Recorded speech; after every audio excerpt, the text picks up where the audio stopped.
reason, and if man does not choose to perceive it, there is nothing else for him to perceive. If it is not of this world that he is conscious, then he is not conscious at all. The sole result of the mystic projection of another reality is that it incapacitates man psychologically for this one. It was not by contemplating the transcendental, the ineffable, the undefinable. It was not by contemplating the non-existent that man lifted himself from the cave and transformed the material world to make a human existence possible on earth.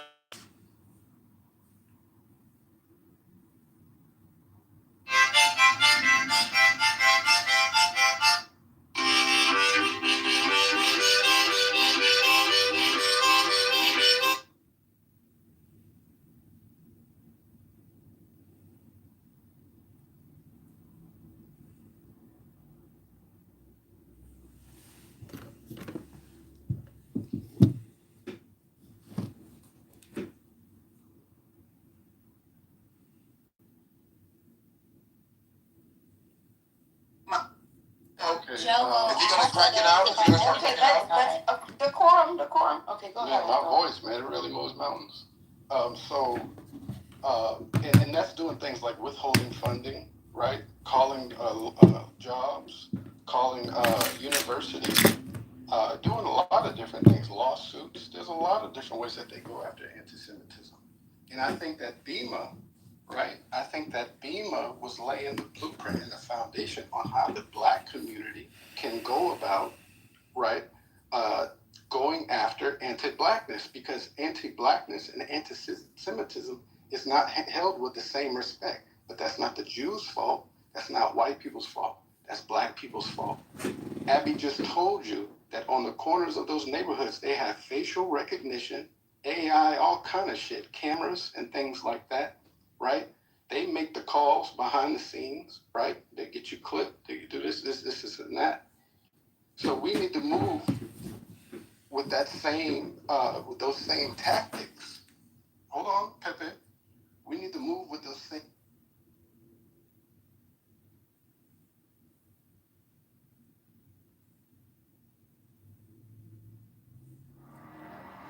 Mine is the head of a man, and my insight is keen as the hawk's. By my head I invoke thee.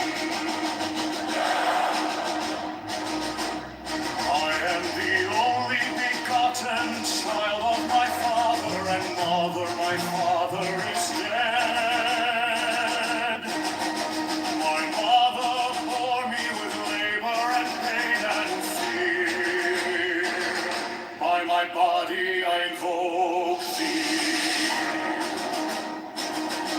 About me shine the diamonds of radiance white and pure. By their brightness I invoke thee. Mine is the red triangle reverse, the sign given of none save in thee, of thee, O Lord. By the Lamb and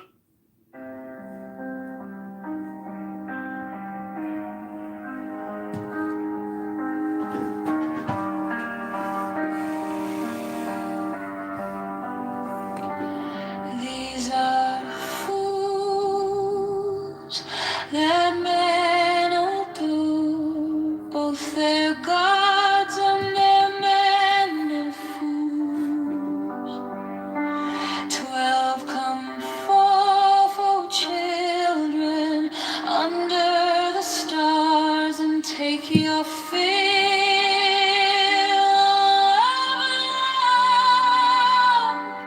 13 I am above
14 above, the gemmed azure is the naked splendor of new it.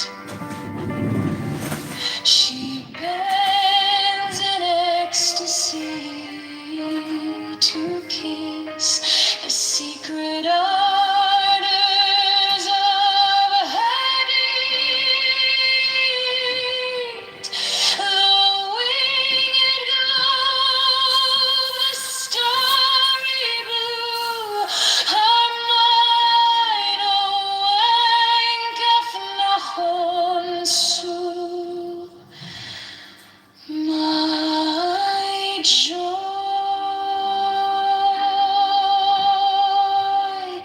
is to see your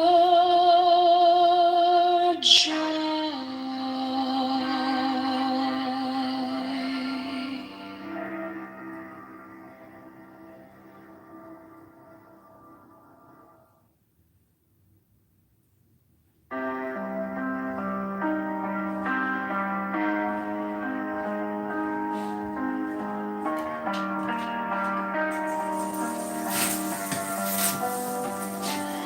These are fools that men adore, both their gods and their men of fools. 12 come forth, O children, under the stars, and take your fill of love. 13, I am above you, and in you my ecstasy is in yours. My joy is to see your joy.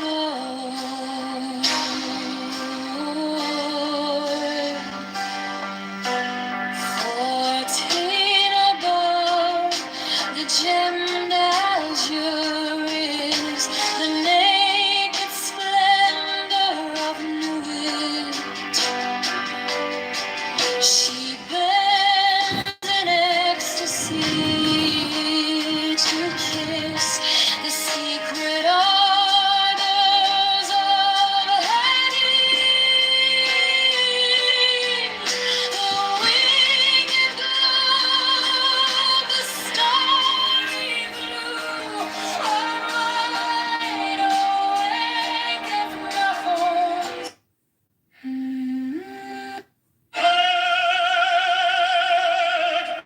The manifestation of new Eve, the unfurling of the company of heaven. Every man and every woman is a star. For every number is infinite, there is no difference.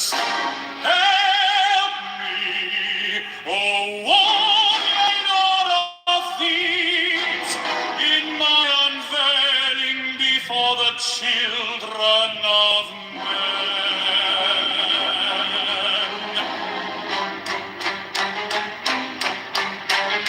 6 feet are deep, my secret center, my heart and my tongue.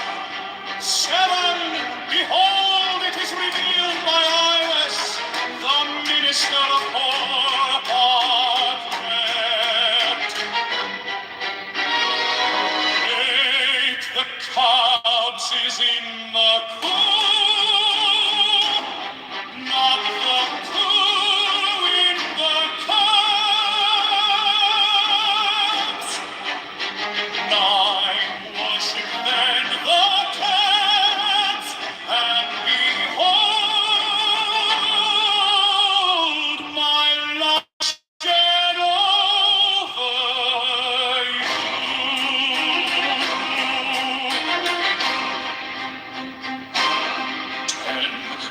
servants be few and secret, they shall rule the many and the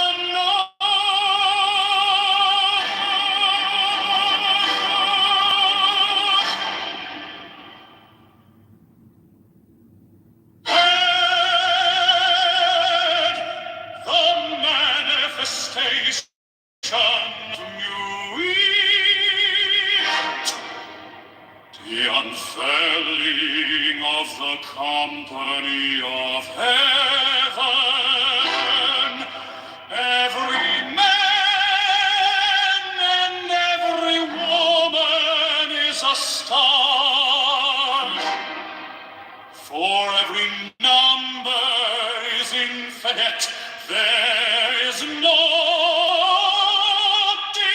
difference. Help me, oh Lord of thieves, in my unveiling before the children of men.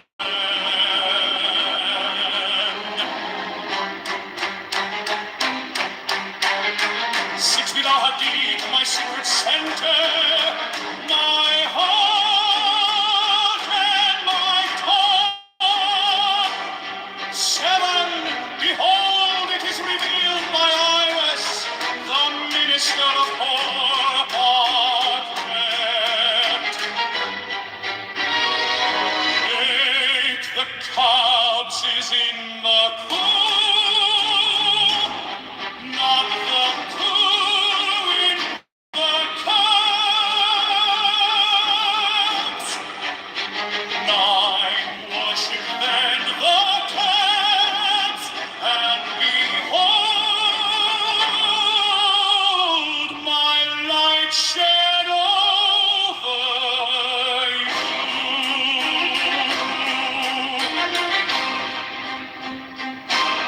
10, let my servants be few and secret, they shall rule the many and the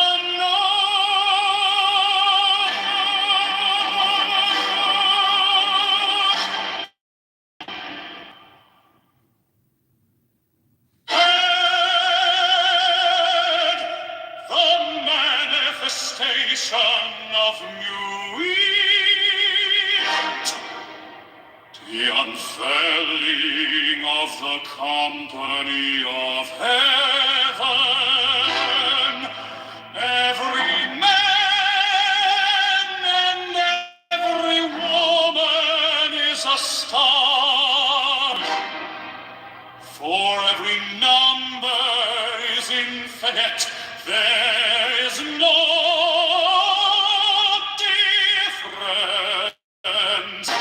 Help me, oh Lord of thieves, in my unveiling before the children of men.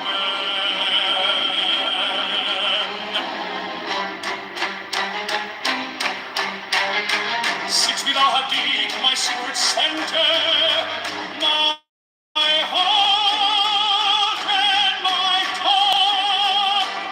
7, behold, it is revealed by Iris, the minister of poor apartment. 8, the cubs is in the cool, not the cool in the cubs. 9, worship then the cubs, and behold, my light shed over you.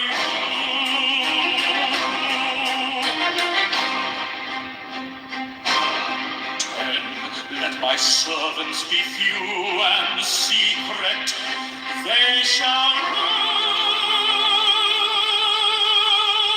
the many and the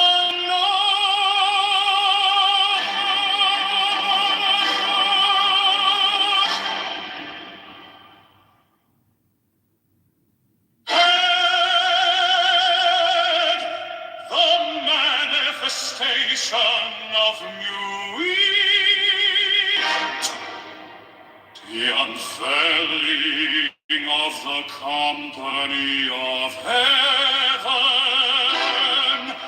Every man and every woman is a star. For every number is infinite, there is no difference. Help me, oh one Lord of thieves, in my unveiling before the children of men.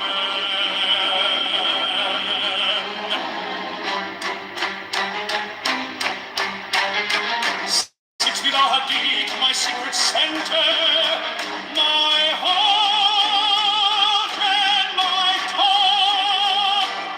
7, behold, it is revealed my iris, the minister of poor apartment. 8, the cubs is in the coop, not the coop in the cubs. 9, worship then the cubs, and behold, my light shed over you.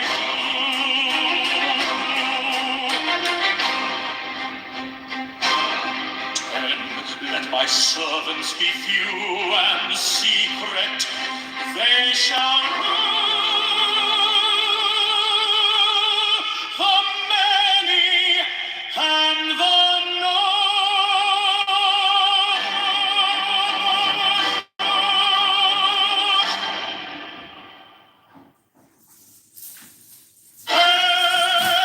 heard the manifestation of new eat.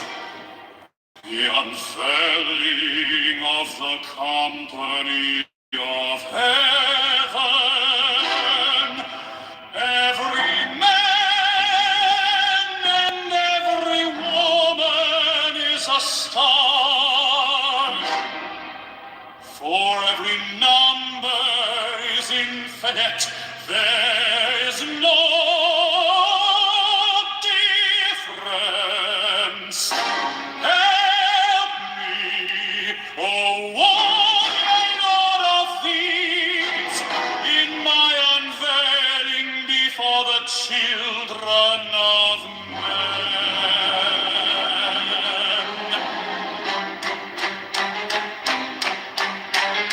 6 feet thou hast deep my secret center, my heart and my tongue. 7, behold, it is revealed my iris, the minister of poor apartment. 8, the cubs is in the coop, not the coop in the cubs. 9, worship then the cubs, and behold, my light shed.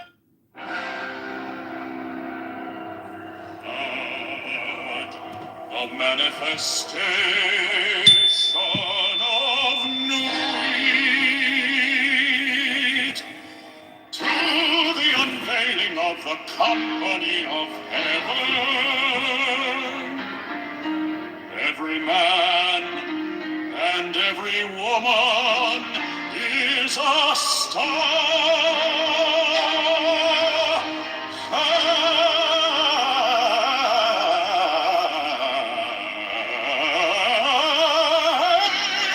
Every number is infinite.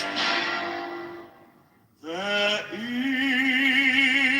is no difference. 5, help me, O warrior lord of deeds, in my unveiling before the children of men. If thou hadst my secrets entered my heart and my thought. Seven, behold, it is revealed by I was the minister of poor Patrat. Hence the cast is in the tomb, not the who in the cast. Nine worship, then the camps, and behold my light shed over you.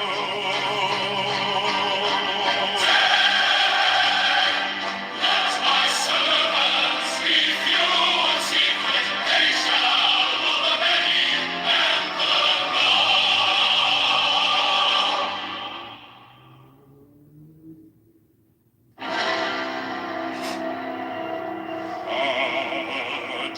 the manifestation of night,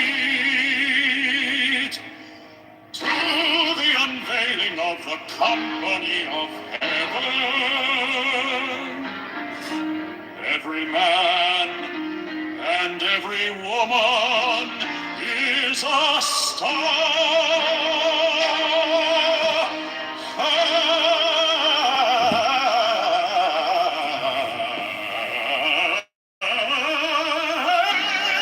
Every number is infinite.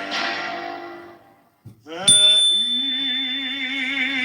is no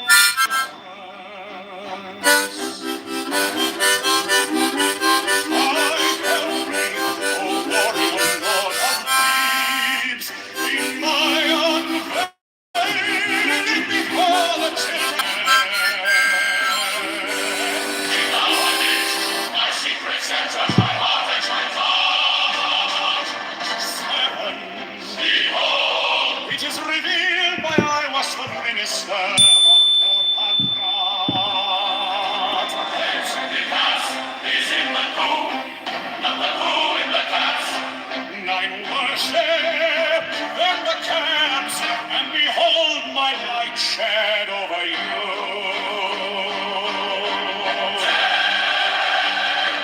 Let my servants speak you a secret, they shall rule the many and the God,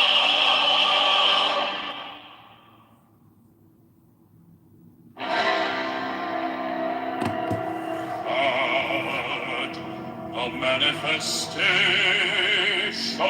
of night, to the unveiling of the company of heaven. Every man and every woman.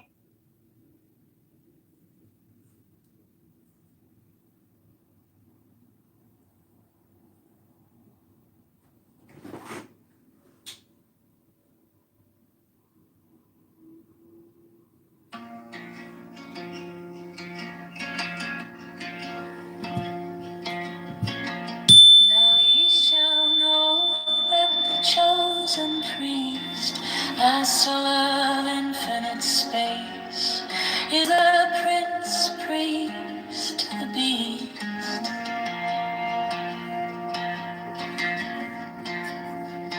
And in his woman, called the Scarlet Woman, is all power given. They shall gather my children into their fold. They shall bring the glory of the stars into the hearts of men.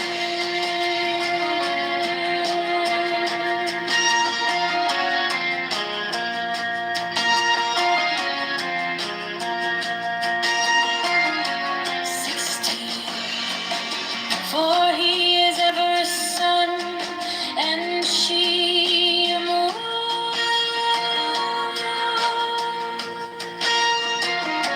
But to him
is in the secret word which I have given unto him.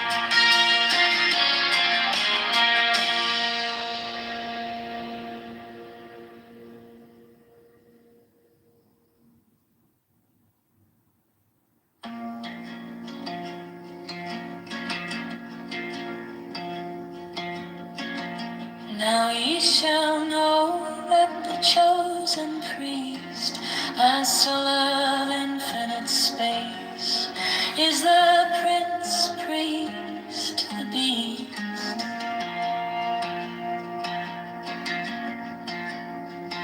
And in his woman, called the Scarlet Woman, is all power given.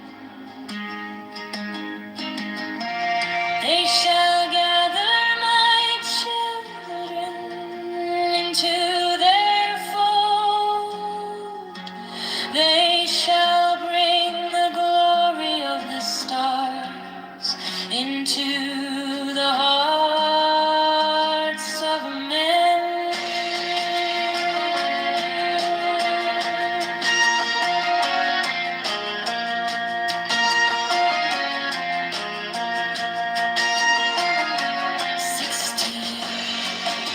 For he is ever a sun and she a moon.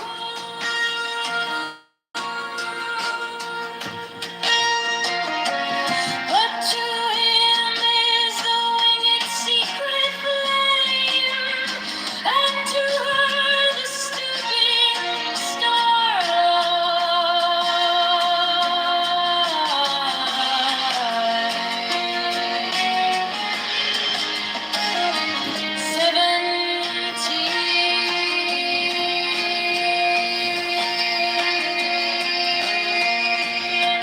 but ye are not so chosen.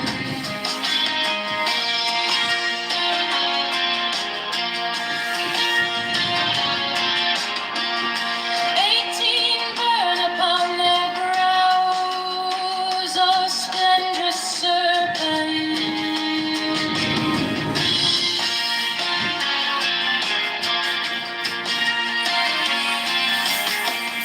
19 azure-lidded woman and the covenant.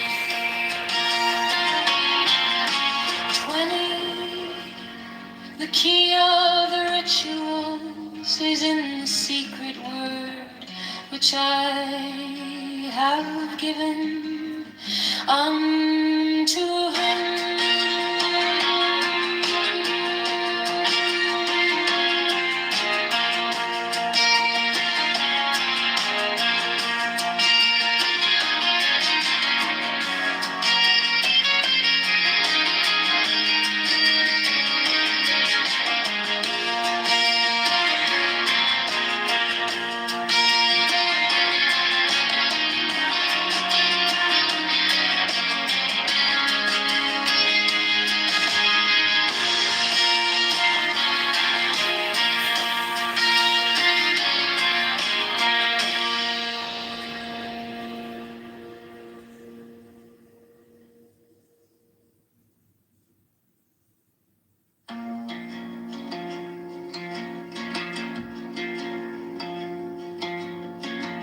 Now ye shall know that the chosen priest, as soul of infinite space, is the prince priest, the beast.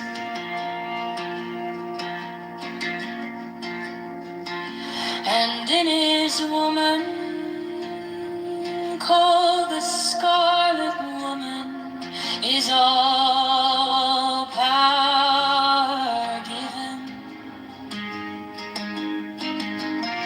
They shall gather my children into their fold. They shall bring the glory of the stars into the hearts of men.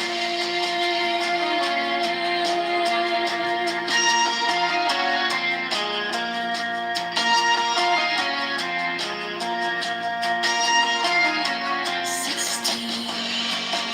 For he is ever a sun, and she a moon.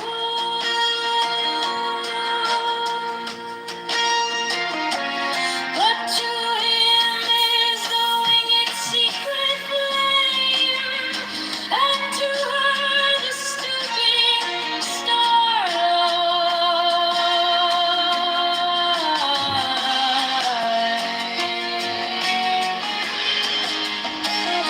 17.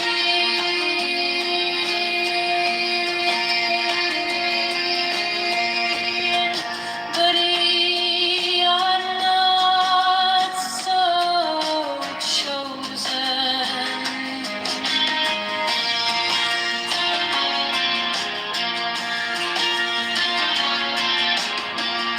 18. Burn upon their brows, O splendrous serpent.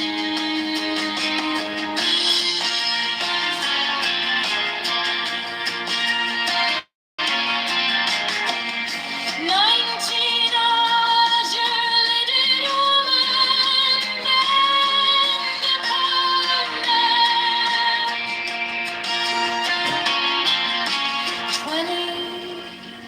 The key of the rituals is in the secret word which I have given unto him.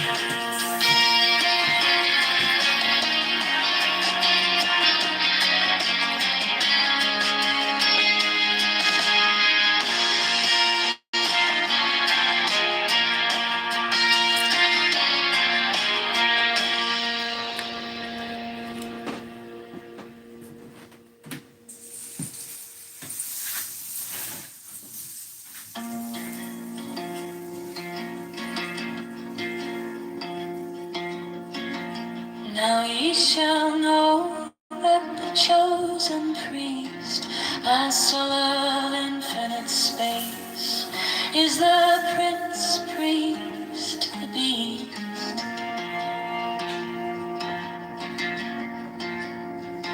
And in his woman called the Scarlet Woman is all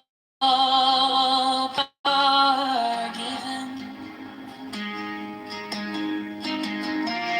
They shall gather my children into their fold.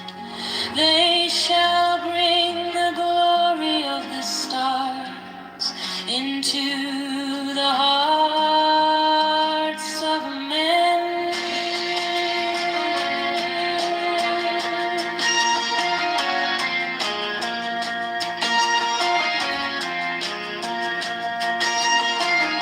16. For he is ever a sun, and she a moon.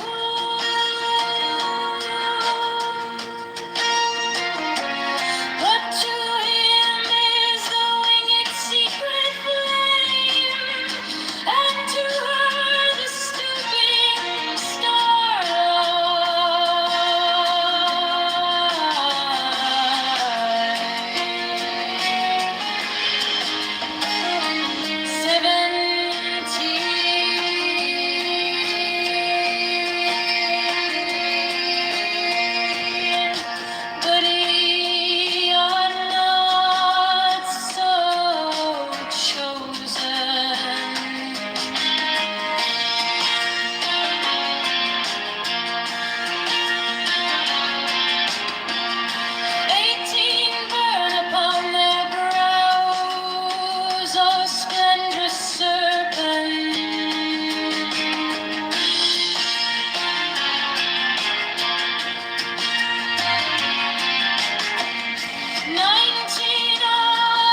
is in the secret word which I have given unto him.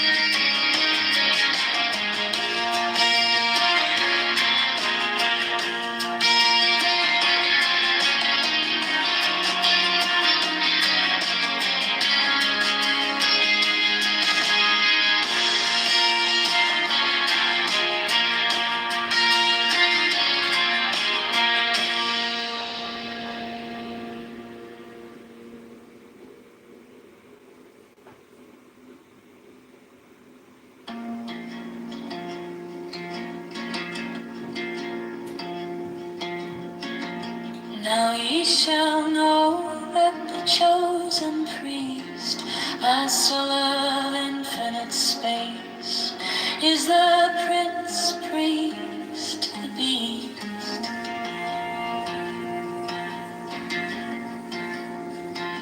And in his woman, called the Scarlet Woman, is all power given. They shall gather my children into their fold. They shall bring the glory of the stars into the hearts of men.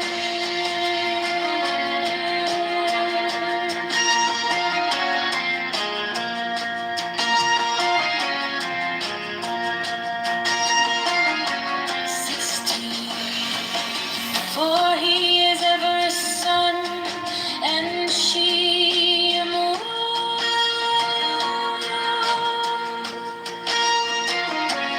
But to him is the winged secret flame, and to her the stooping starlight.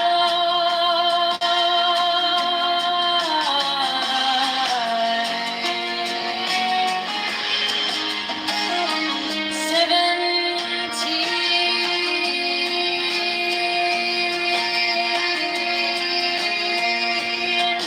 but ye are not so chosen.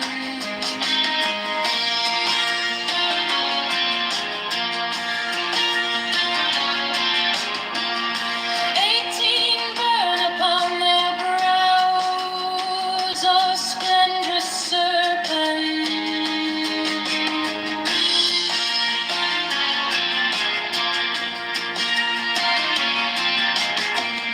19 azure lidded woman, and the perfect. 20, the key of the rituals is in the secret word which I have given unto him.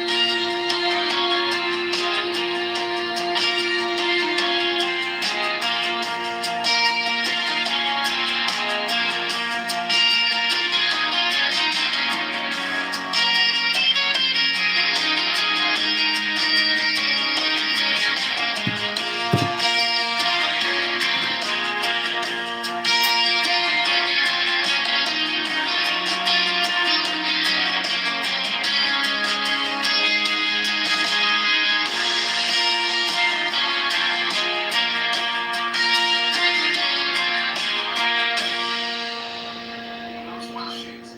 Because if you don't even talk to me over the phone, you've already. It's true.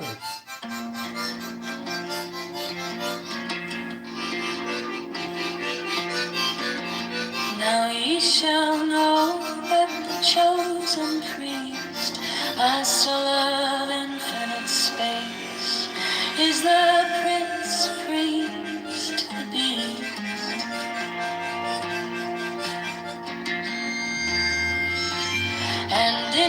is woman called the Scarlet Woman is all power given.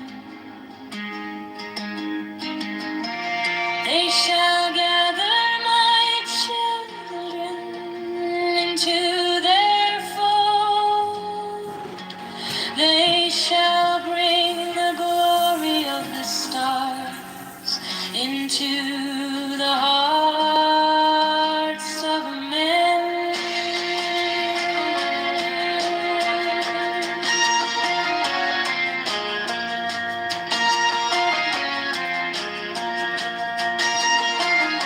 16. For he is ever a sun, and she a moon.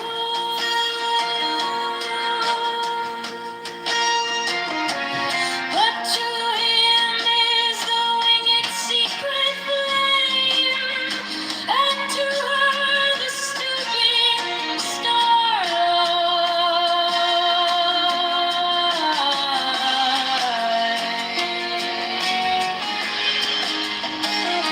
17.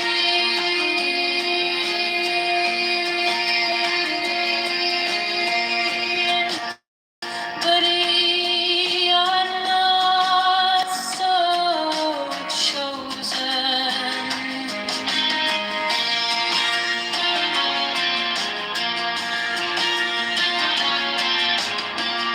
18. Burn upon their brows, O splendrous serpent.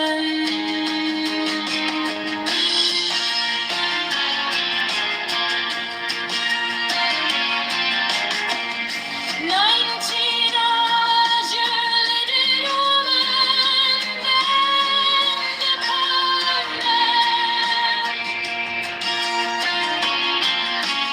20. The key of the rituals is in the secret word which I have given unto him.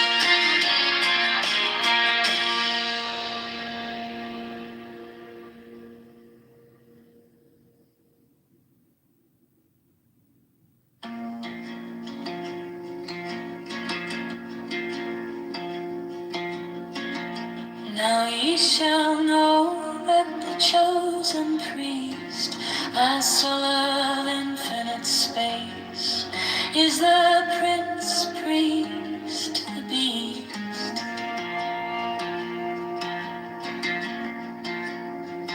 And in his woman, called the Scarlet Woman, is all power given.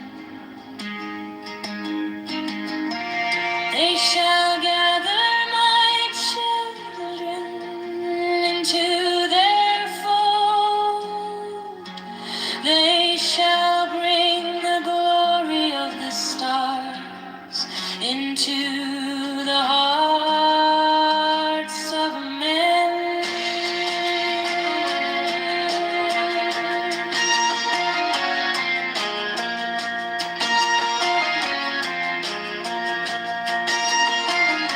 16. For he is ever a sun, and she a moon.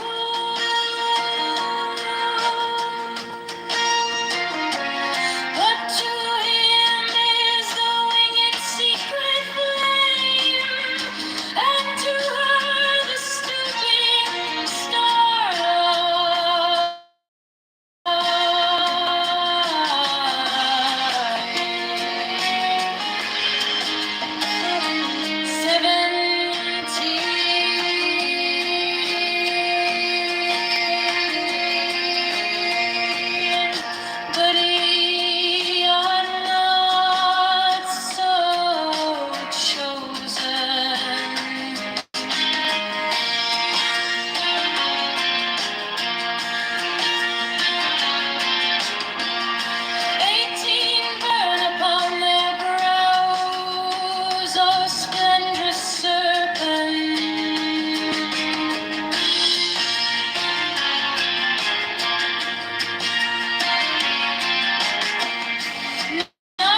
of the rituals is in the secret word which I have given unto him.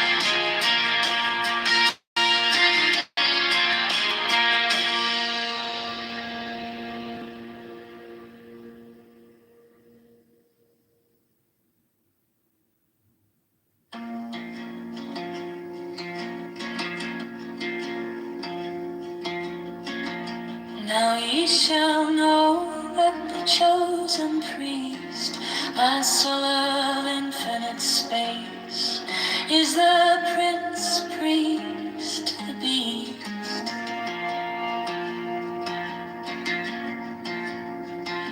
And in his woman, called the Scarlet Woman, is all power given.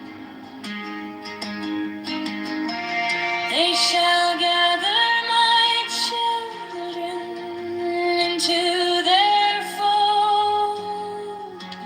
They shall bring the glory of the stars into the hearts of men.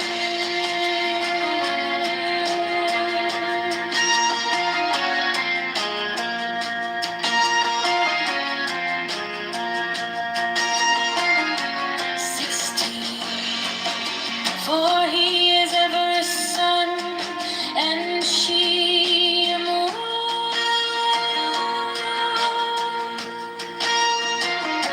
But to him is the winged secret flame, and to her the stooping starlight.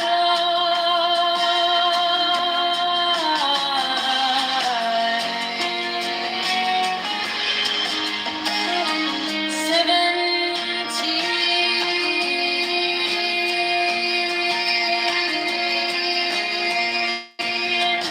but ye are not so chosen.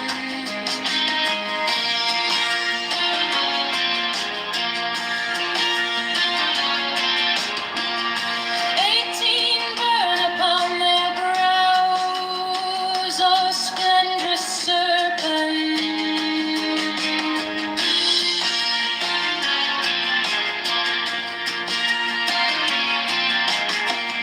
19 azure lidded woman, bend upon them. 20, the key of the rituals is in the secret word which I have given unto him.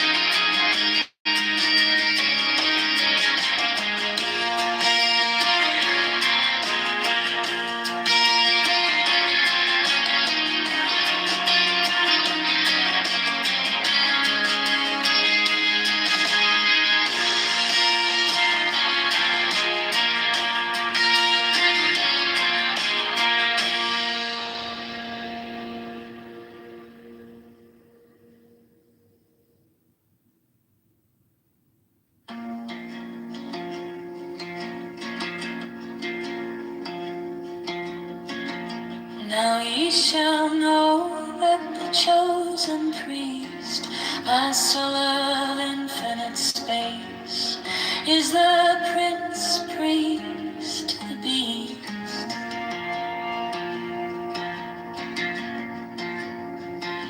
and in his woman called the Scarlet Woman is all power given.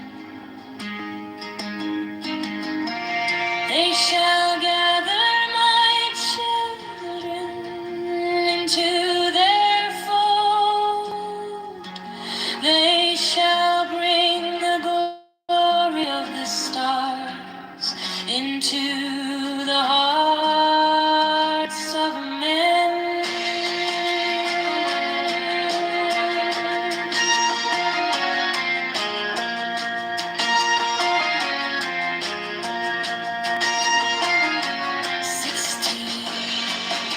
For he is ever a sun, and she a moon.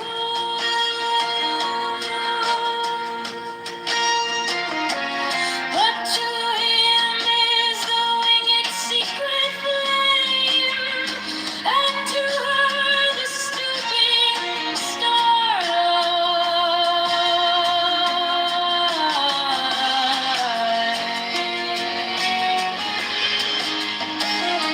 17,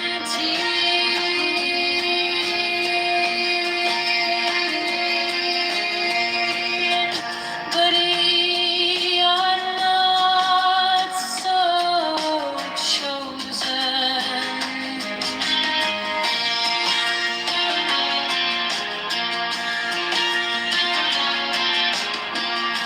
18 burn upon their brows, oh splendrous serpent.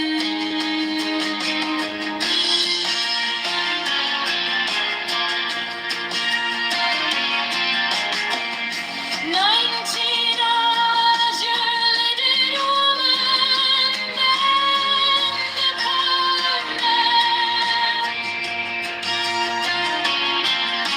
20, the key of the rituals is in the secret word which I have given unto him.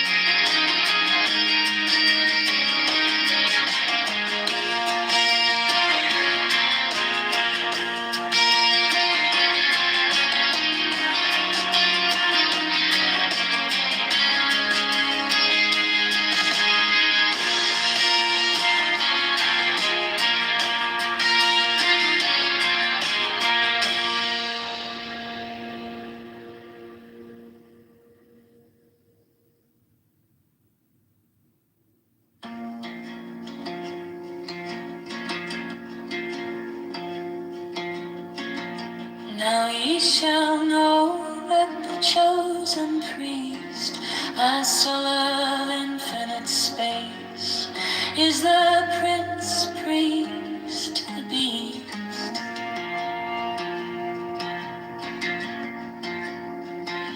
And in his woman called the Scarlet Woman is all power given. They shall gather my children into their fold. They shall bring the glory of the stars into the hearts of men.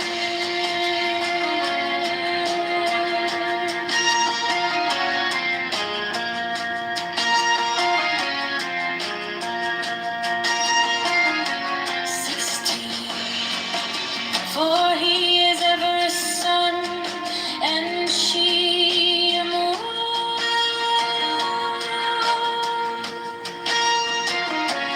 But to him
rituals is in the secret word which I have given unto him.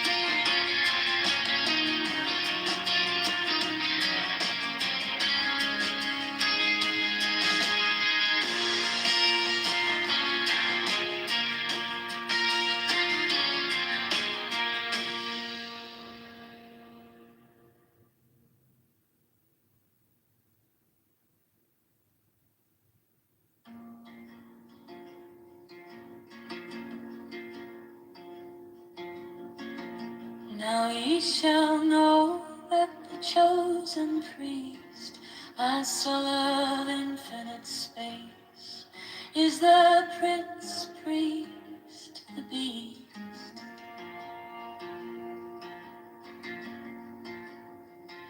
And in his woman, called the Scarlet Woman, is all power given. They shall gather my children into their fold. They shall bring the glory of the stars into the hearts of men.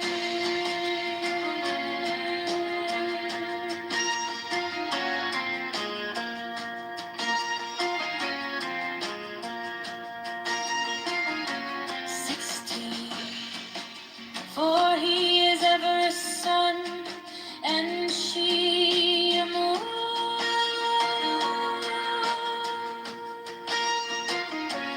But to him is the winged secret flame, and to her the stooping starlight.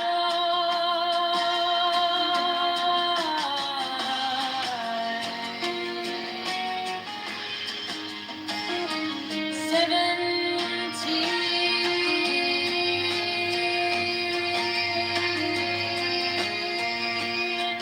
But ye are not so chosen.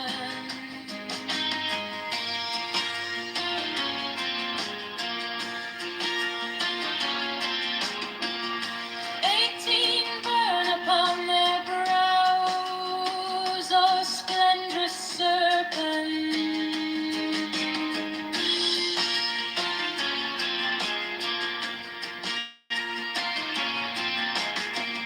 19. Azure-lidded woman, bend upon them. 20. The key of the rituals is in the secret word which I have given unto him.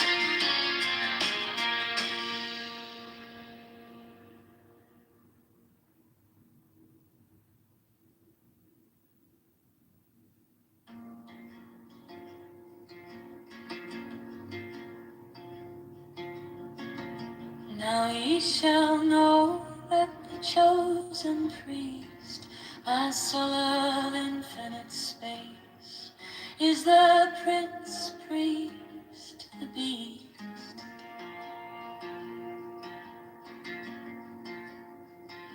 and in his woman, called the Scarlet Woman, is all power given. They shall gather my children into their fold. They shall bring the glory of the stars into the hearts of men.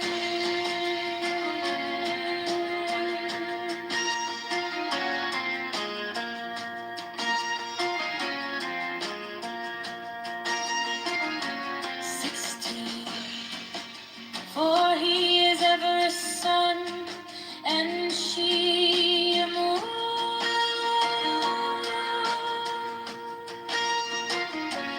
But to him is the winged secret flame, and to her the stooping starlight.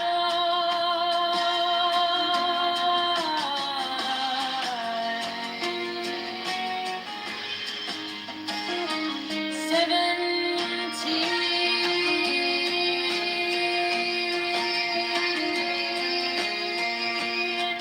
But ye are not so chosen.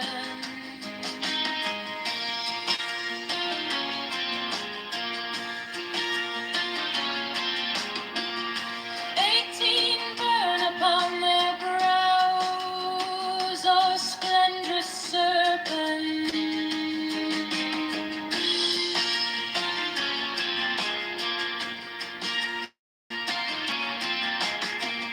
19. Azure lidded woman, bend upon them. 20. The key of the rituals is in the secret word which I have given unto him.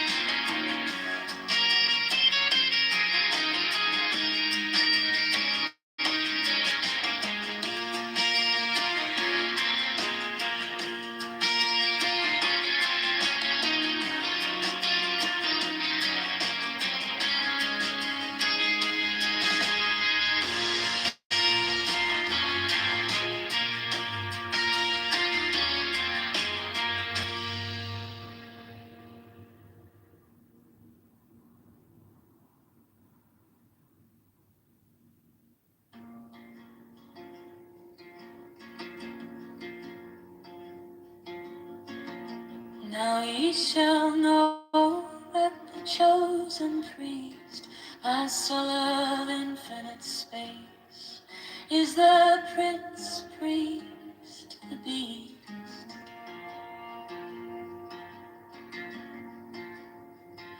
And in his woman, called the Scarlet Woman, is all power given. They shall gather my children into their fold. They shall bring the glory of the stars into the hearts of men.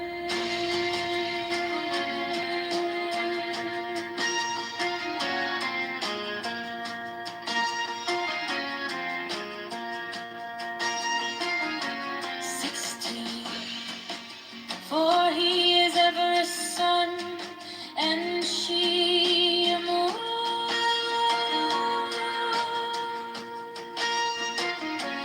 But to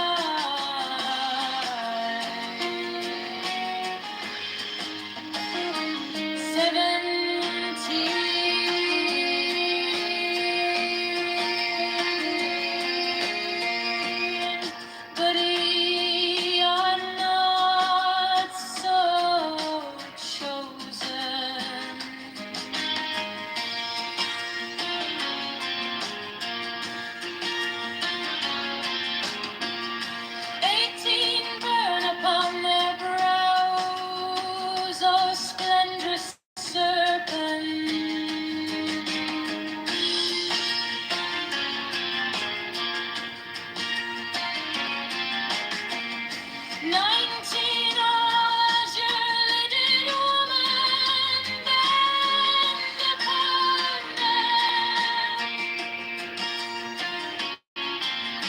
20, the key of the rituals is in the secret word which I have given unto him.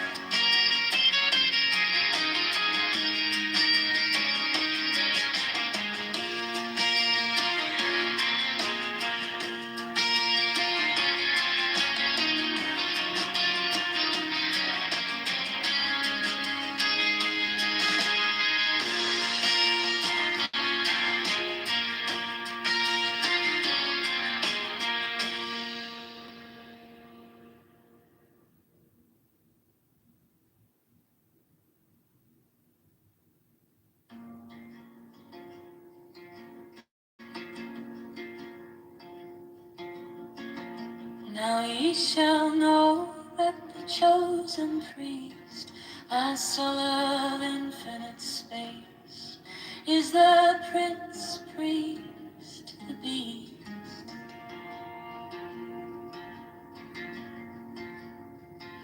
And in his woman, called the Scarlet Woman, is all power given. They shall gather my children into their fold.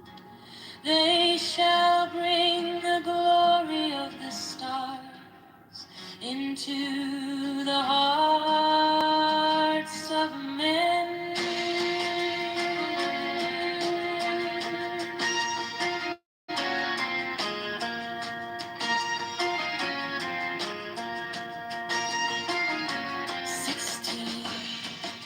For he is ever a sun, and she a moon.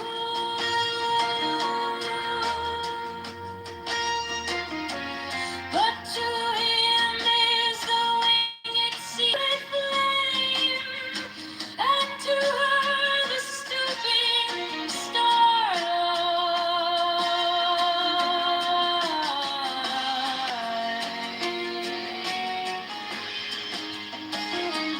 17,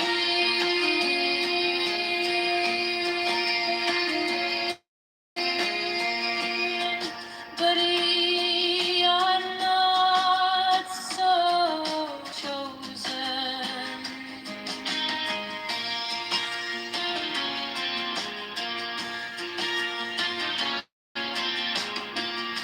18 burn upon their brows, O splendrous serpent.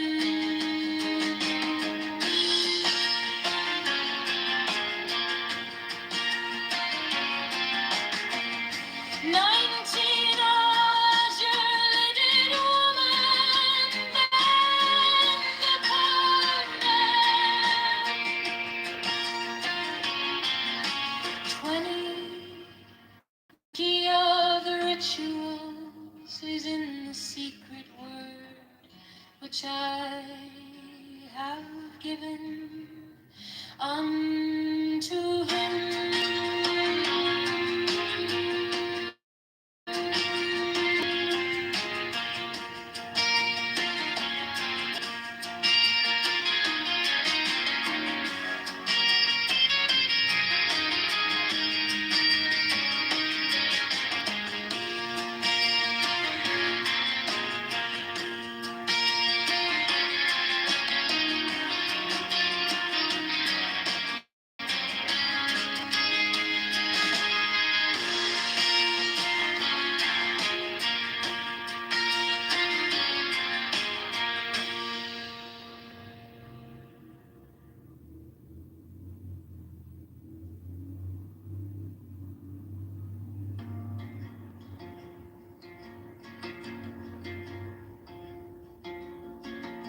Now ye shall know that the chosen priest, a soul of infinite space, is the Prince Priest, the Beast.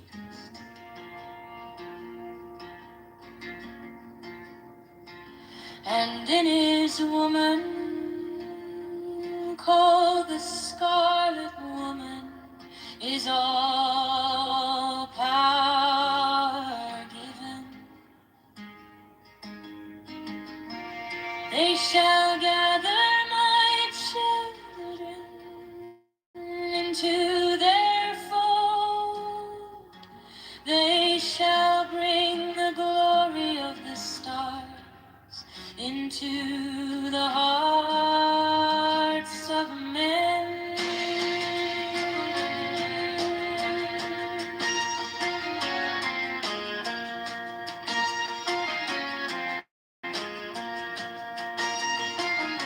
16. For he is ever a sun, and she a moon.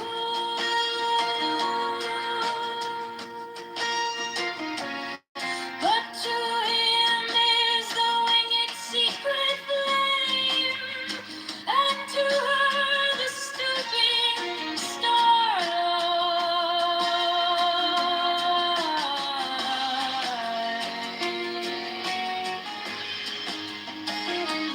17.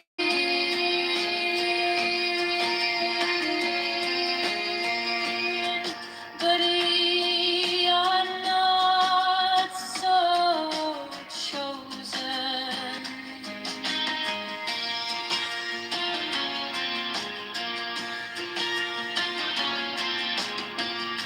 18 burn upon their brows, O splendrous serpent.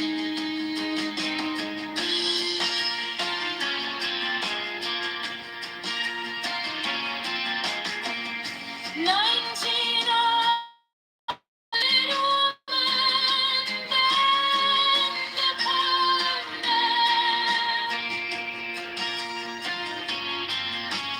20. The key of the rituals is in the secret word which I have given unto him.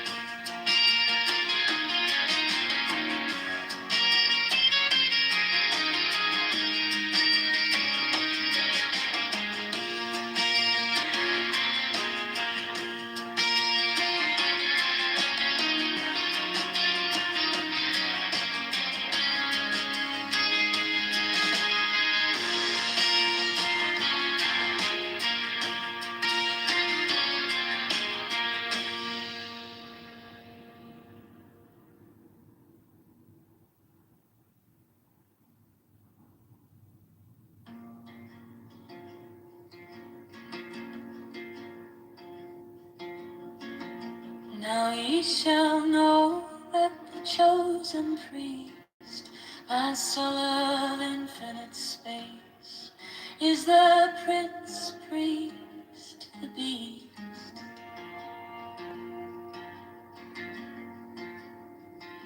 And in his woman, called the Scarlet Woman, is all power given. They shall gather my children into their fold. They shall bring the glory of the stars into the hearts of men.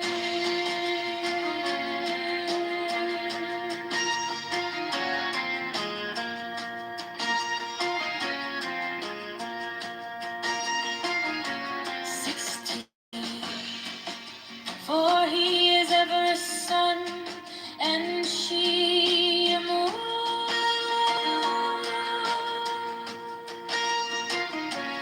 But to him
rituals is in the secret word which I have given unto him.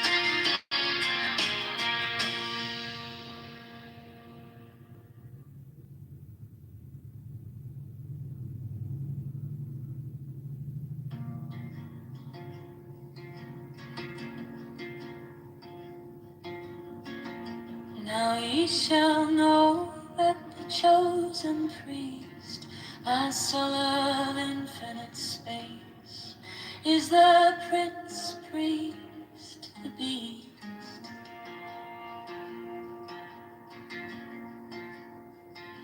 And in his woman, called the Scarlet Woman, is all power given. They shall gather my children into their fold. They shall bring the glory of the stars into the hearts of men.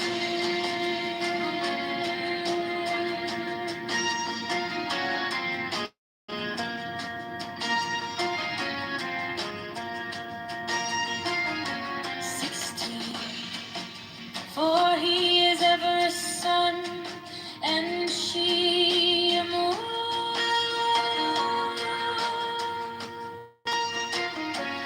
But to him is the winged secret flame, and to her the stooping starlight.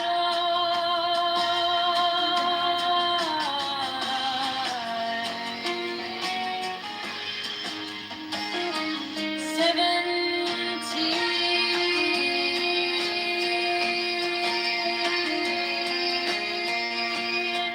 But ye are not so chosen.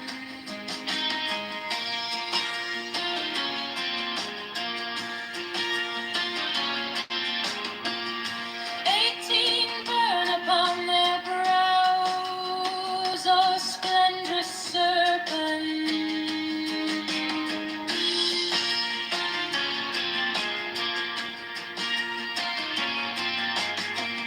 19. Azure lidded woman, bend upon them.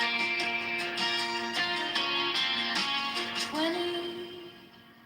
The key of the rituals is in the secret word which I have given unto him.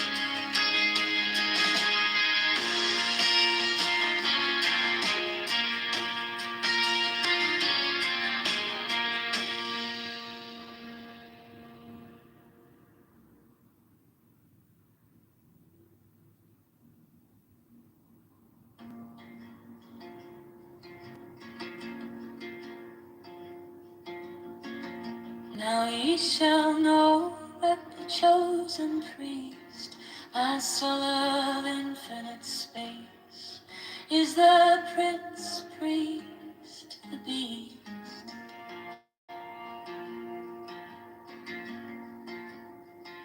and in his woman, called the Scarlet Woman, is all power given. They shall gather my children into their fold. They shall bring the glory of the stars into the hearts of men.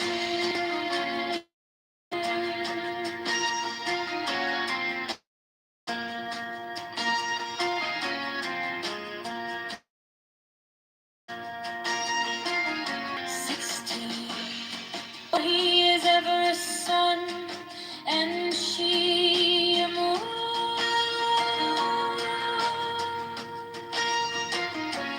But to him is the winged secret flame, and to her the stooping starlight.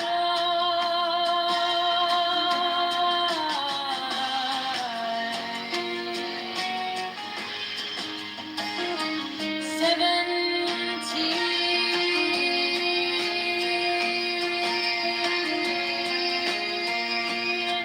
But ye are not so chosen.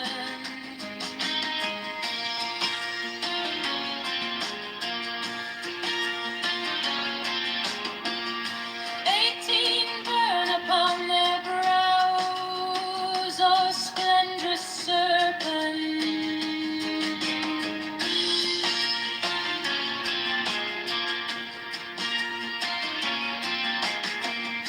19 azure-lidded woman, bend upon them. 20. The key of the rituals is in the secret word which I have given unto him.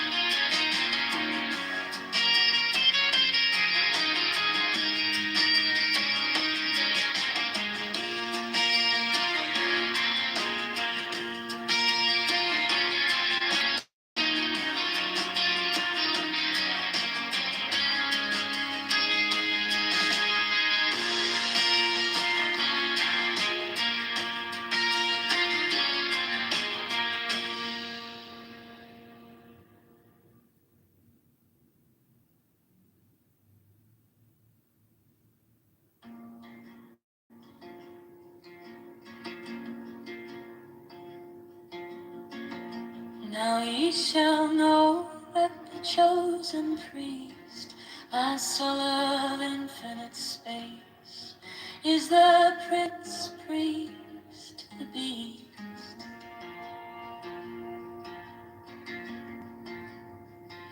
And in his woman, oh, the Scarlet Woman, is all power given. They shall gather my children into their fold. They shall bring the glory of the stars into the hearts of men.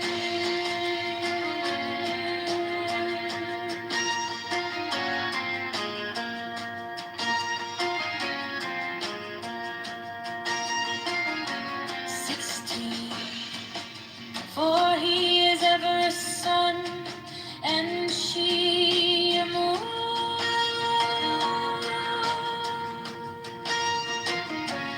But to him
rituals is in the secret word which I have given unto him.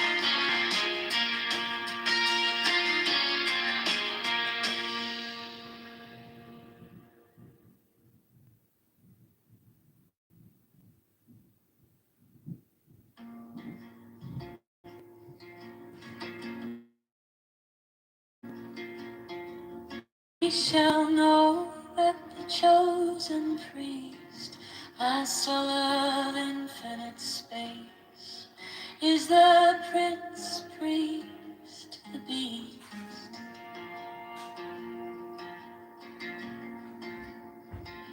And in his woman, called the Scarlet Woman, is all power given.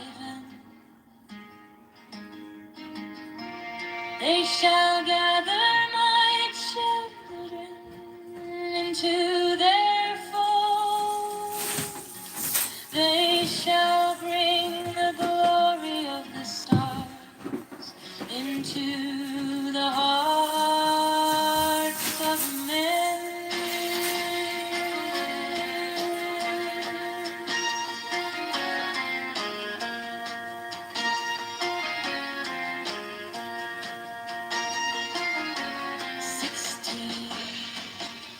For he is ever a sun, and she a moon.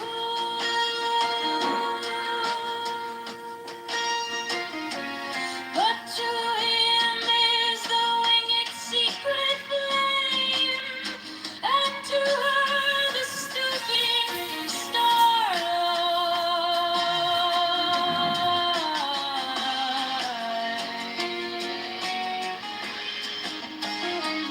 17,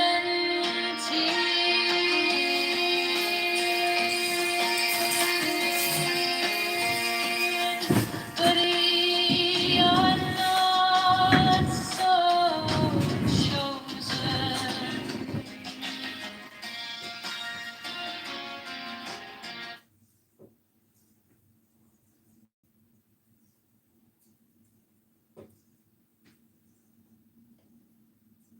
House over time, but and I was listening. I honor some of I believe that Islamophobia has been an issue because I was in academia when I experienced some of it. But by and large, Muslims around the world did not condemn 9/11. And when you think of how many Muslims there are on the planet compared to Jews, for example, it's a little disconcerting that there wasn't wide condemnation because that was such a ferocious attack on Americans, and even the silence left us kind of weary. I mean, I know clinicians were fired because they were celebrating, and when Hamas attacked Jews in Israel, again I saw people celebrating. So I have I have Muslim friends, and I think that they were empathetic, but by and large, there was not a wide condemnation of some of these terrorist events, and so it's just an American. Forget about being Jewish. I'm with Abby on the fact that it's triggering to hear people not kind of call out some of this. I mean, there was some racial profiling, but I mean, if you're not going to call out, if people don't kind of curate a narrative amongst themselves as representatives of a population, then when folks are profiled, it's kind of, what do you do? It's a big challenge. Is it fair that everyone who may have been taken into custody. Was that fair? Maybe not, but by and large, they were going after people with affiliations with terrorist cells, and they simply put them in custody. Were they tortured? I would hope not, but certainly, I think given the impact that had on the global economy, on all the lives lost, and all the redirection of DJ, sorry, I was going to say something so quickly. DJ, do you realize, you know, the prisoners in Guantanamo Bay, there's so much different prisons in there, right? There's different people in there, that Muslim people that they I don't know, kidnapped and everything. So I don't know why people are trying to stress on they're the ones that did 9/11. There's different type of people that are in that prison. I think if you guys do some research. Fair enough, and again, yeah. I don't want to condemn everyone. I got you. But I do think, and I don't want to. I mean, I don't want to condemn the global community, but I do want to say that, I think there wasn't as much condemnation of it, and maybe people were afraid. But considering how atrocious it was,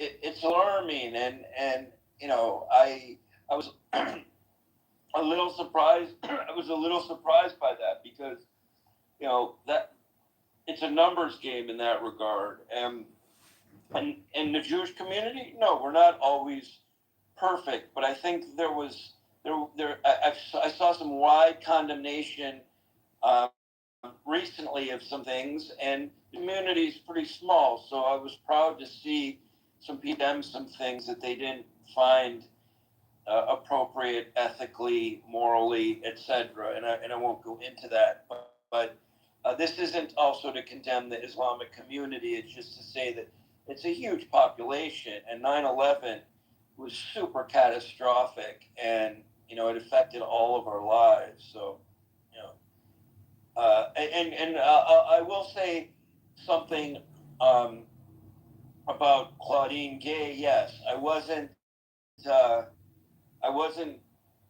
terribly impressed with the way that she handled herself before and after her testimony in front of Congress. So,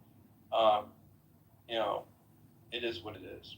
Thanks. Yeah, keep those people out of our country, man. They don't love our country. TJ. Okay. Sorry, Big Mike, there was a cue.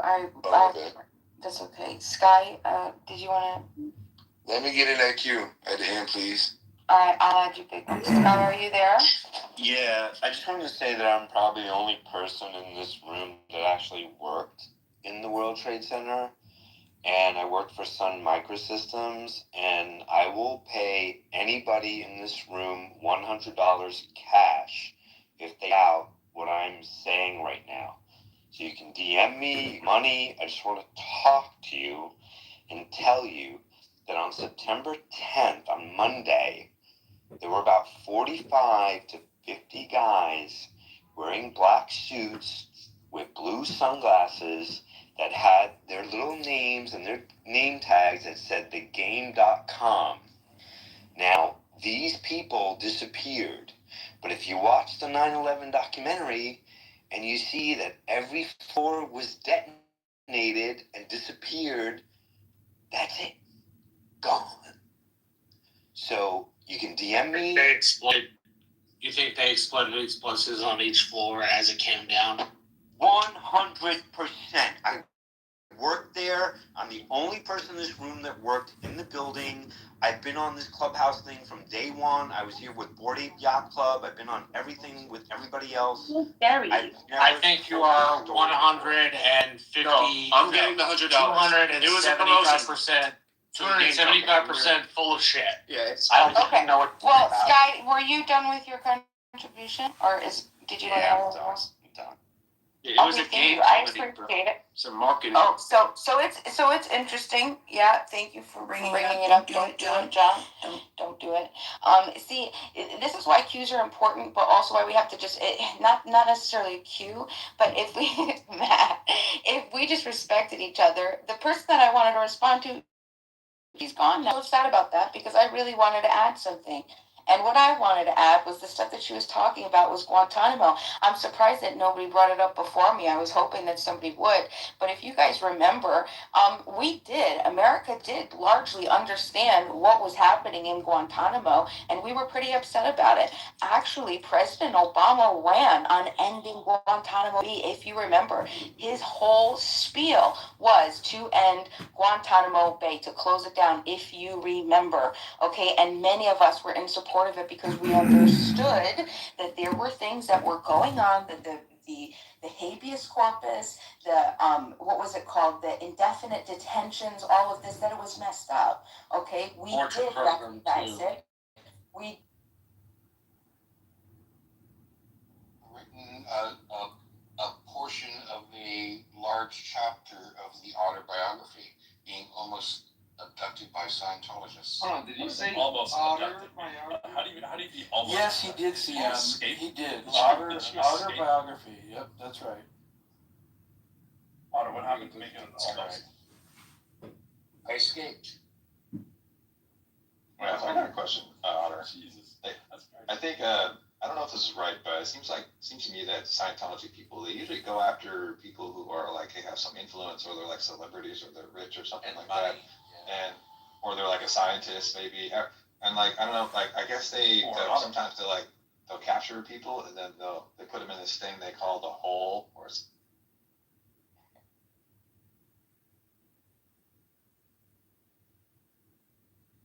whole trial and error. But I really wanted Dr.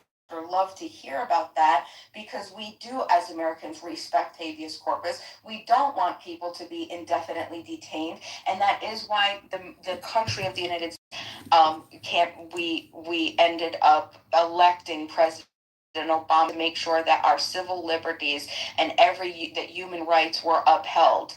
And I'm sorry that she didn't get to hear that. But not the whole country didn't all feel that way, Bima. And the Patriot Act, when I said it passed 98-0, it also had an 85% approval rating from the country after 9/11.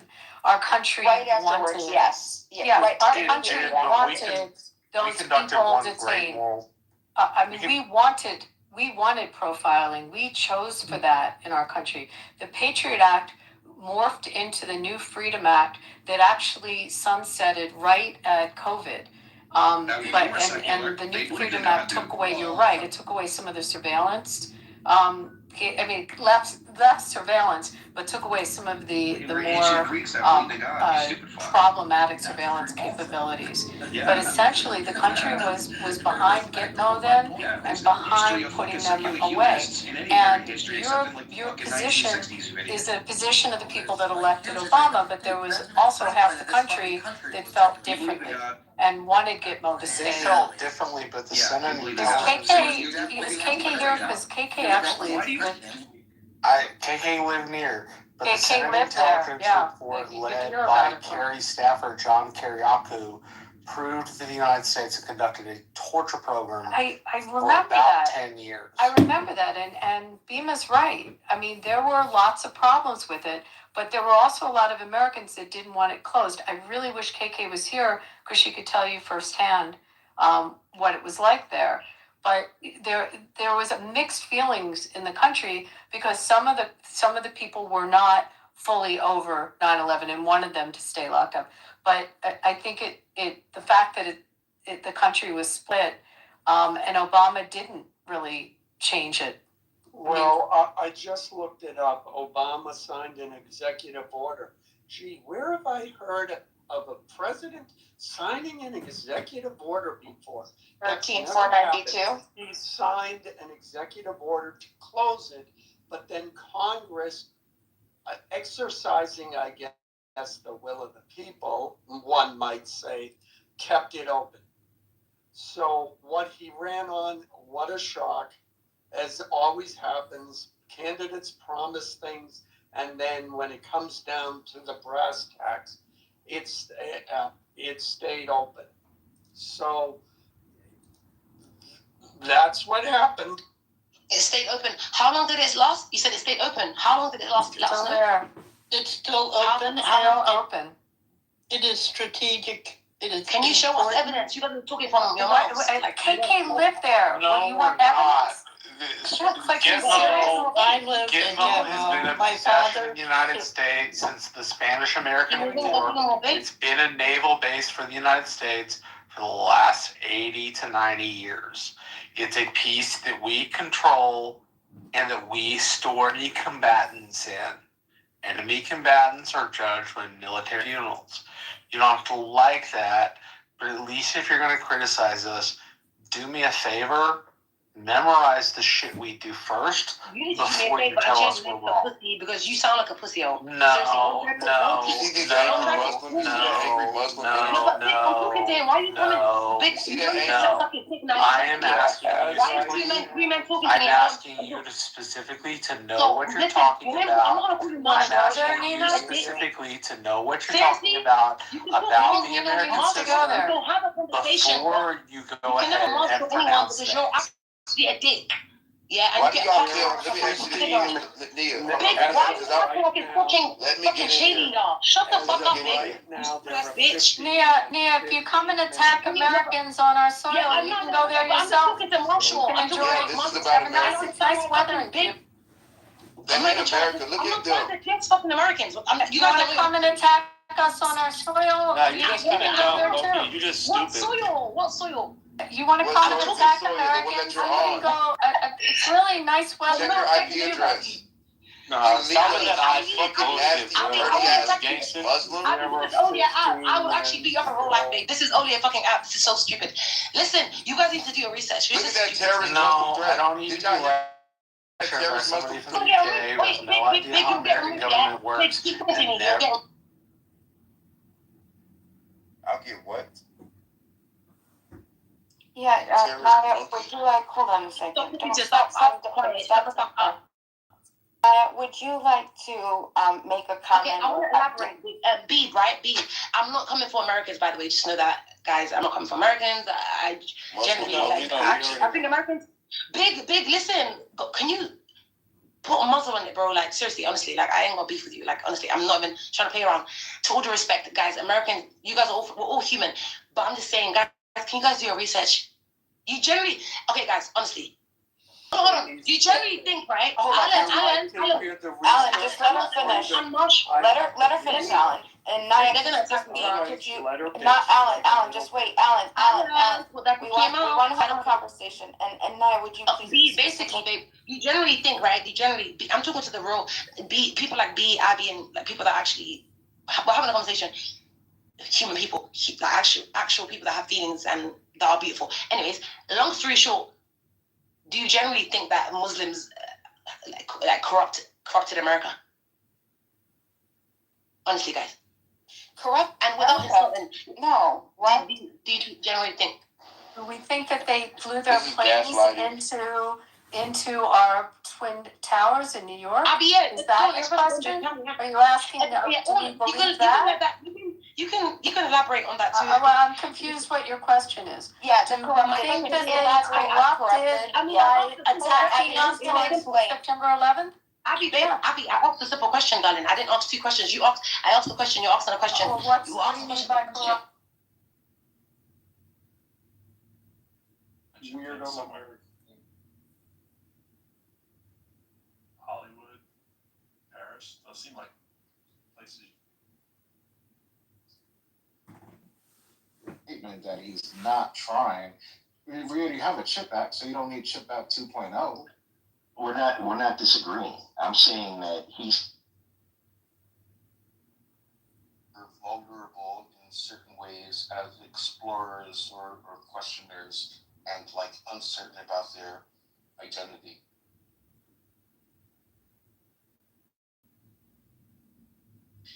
I think it was actually pretty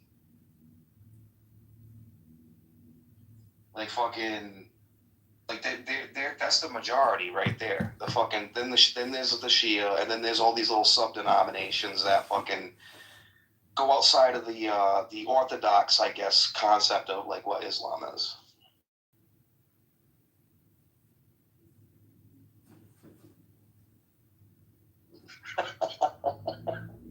I got a question for you, for the Christian.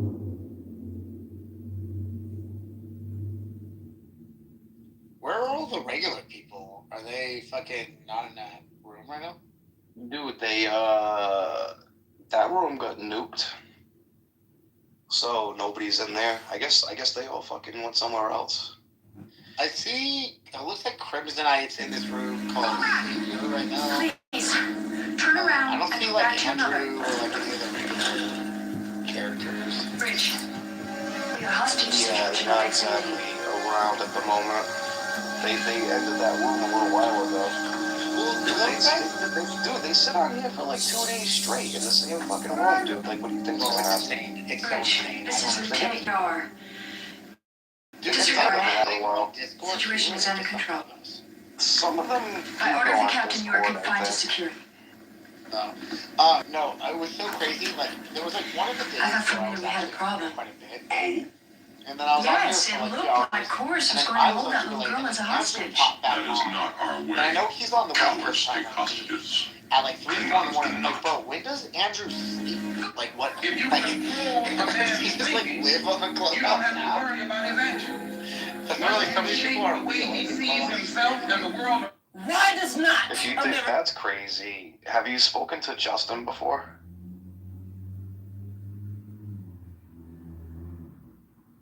Charles, have you spoken to Justin before? A while ago. Yo, what's going on, Justin? How you doing? Not much, just making some content on my Instagram. Dude, do you still believe that the Bible's a science fiction book? Science? No, I believe it's a history book, and it's accurate with history. Wait, so you think like Adam and Eve and all that shit happened? Of course, just yeah, like but like God's in space though. So like, why are you black, Justin, and I'm white? Like, how did that shit happen?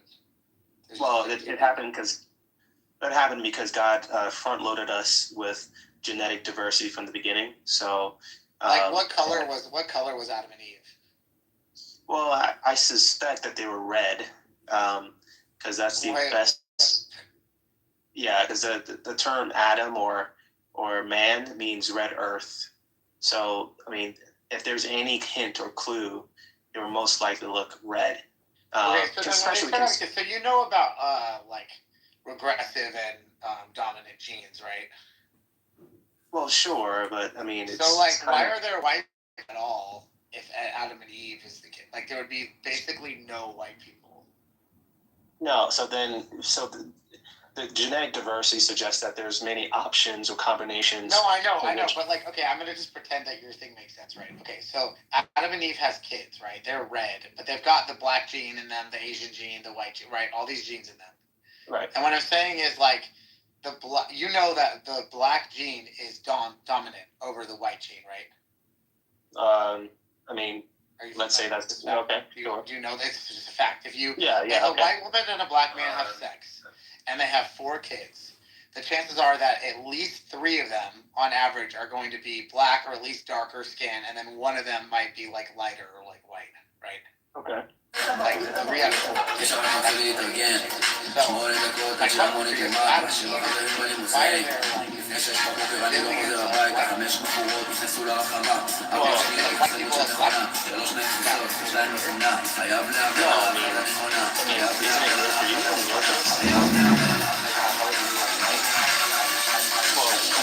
You believe that they just populate. All they had to do is reproduce with the same kind of genetics, and of course, so one would survive. So we evolved from a common ancestor, right? And then those ancestors split off. So there was many different ancestors from a like primate ancestor that all split off. You don't have to go that far to be black and white. There was no black and white when you're talking about primates. No, but what I'm saying is like they split off, right?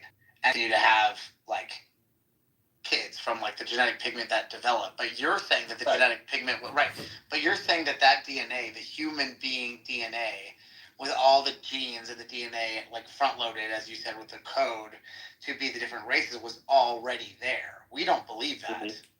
Right? We think that it evolved. We think that it evolved in different regions, right?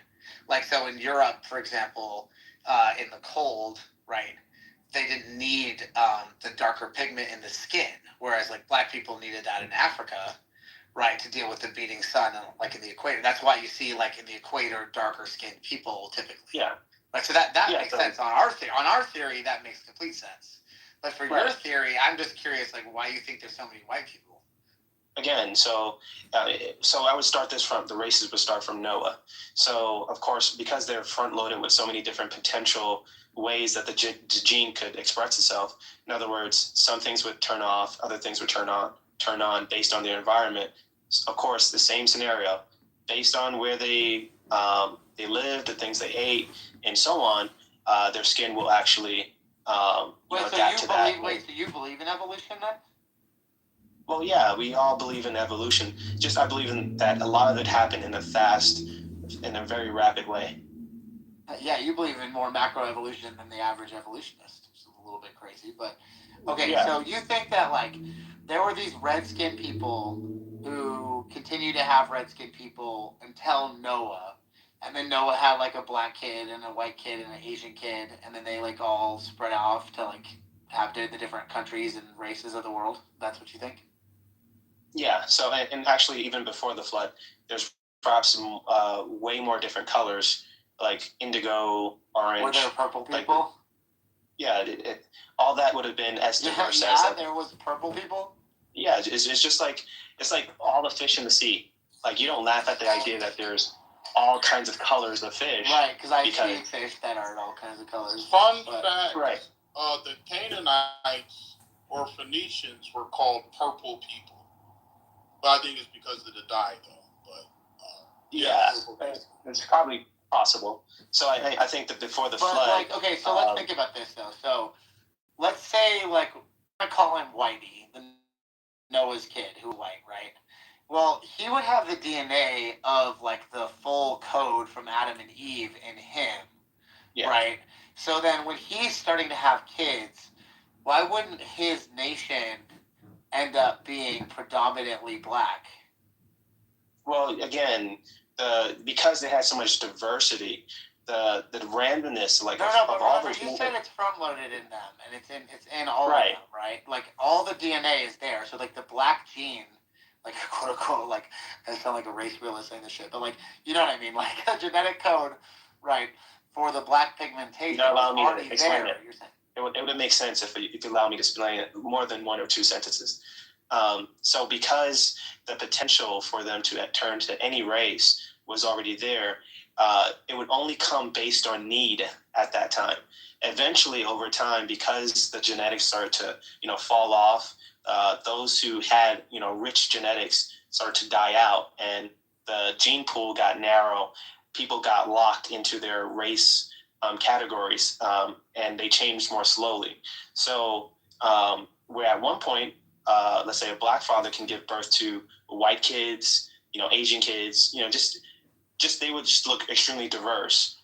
Eventually, it became less and less diverse within each race. So it came based on, at that time, the weather patterns and also the things they ate, their skin color, their teeth, everything, their bone structure would adapt really quickly within one generation. Over time, within, let's say, 200, 300, 400 years, degradation happened really quickly, and people got genetically locked into their racial codes.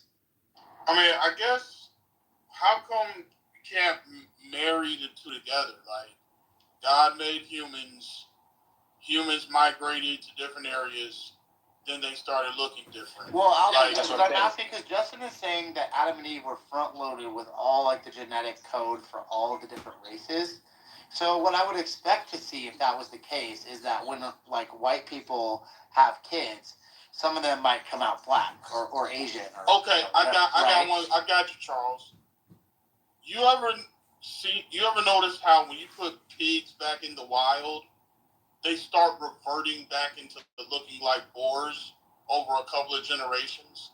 Like they start growing tusks. So even though we see these pink little pigs with the cute little tails, the genetics of wild boar is still in them, right? But you got, in order to get triggered, you got to put them in particular environments, and then over several generations, they're going to lose that skin. They're going to grow fur. Wait, Alvin. But then how come when we put black people in Europe, they don't turn white or start having kids? It depends on how many generations. No.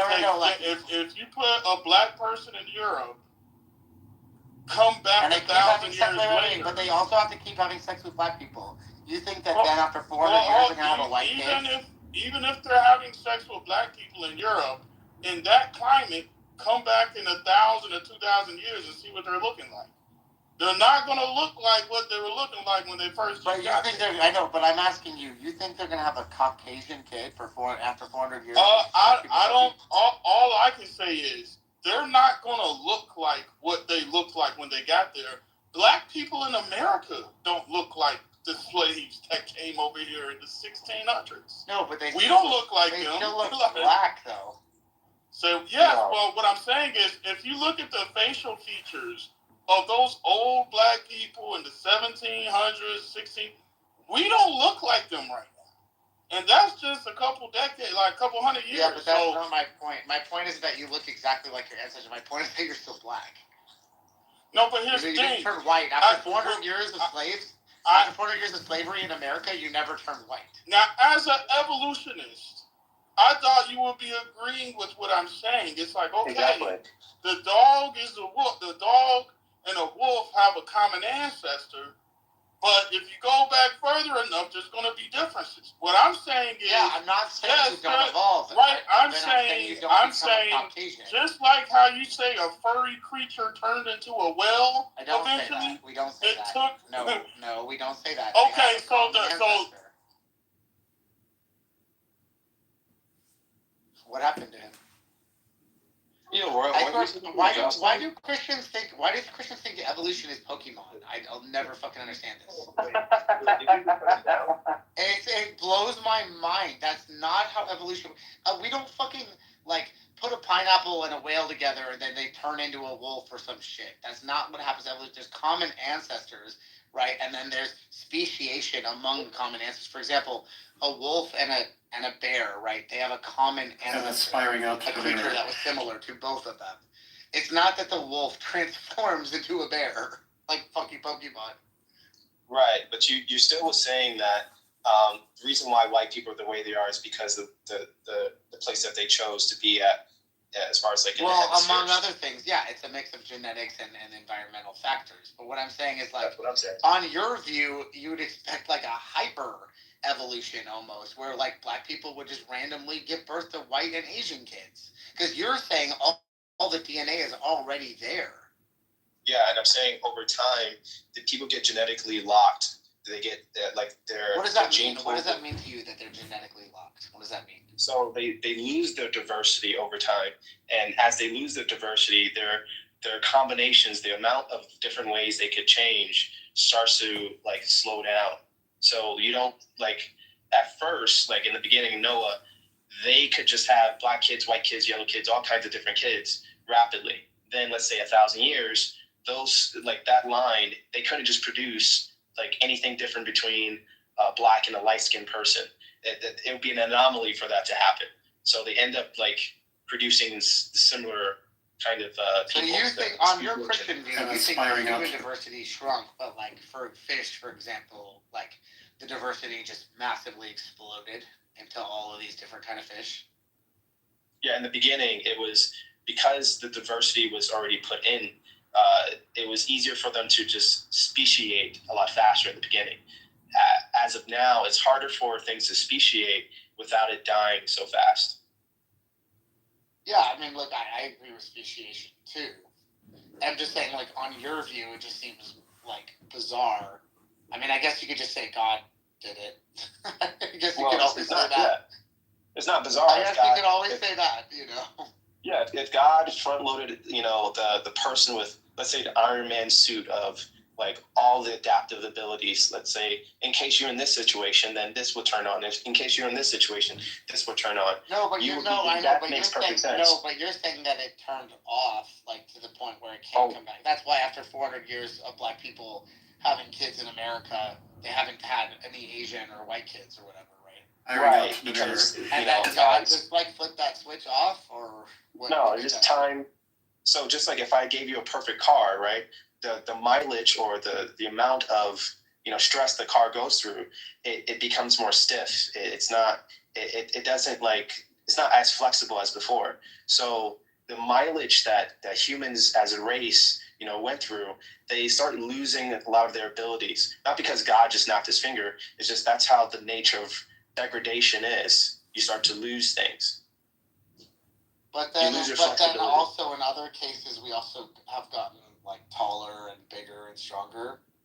In very incremental ways. So it's just like a stock market chart where it's going up and down, up and down, up and down. Well, yeah, we start up really high, and then the stocks drop really far down, but it still goes up and down, up and down, up and down, up and down. But like, why would God create us like that? Doesn't it seem strange?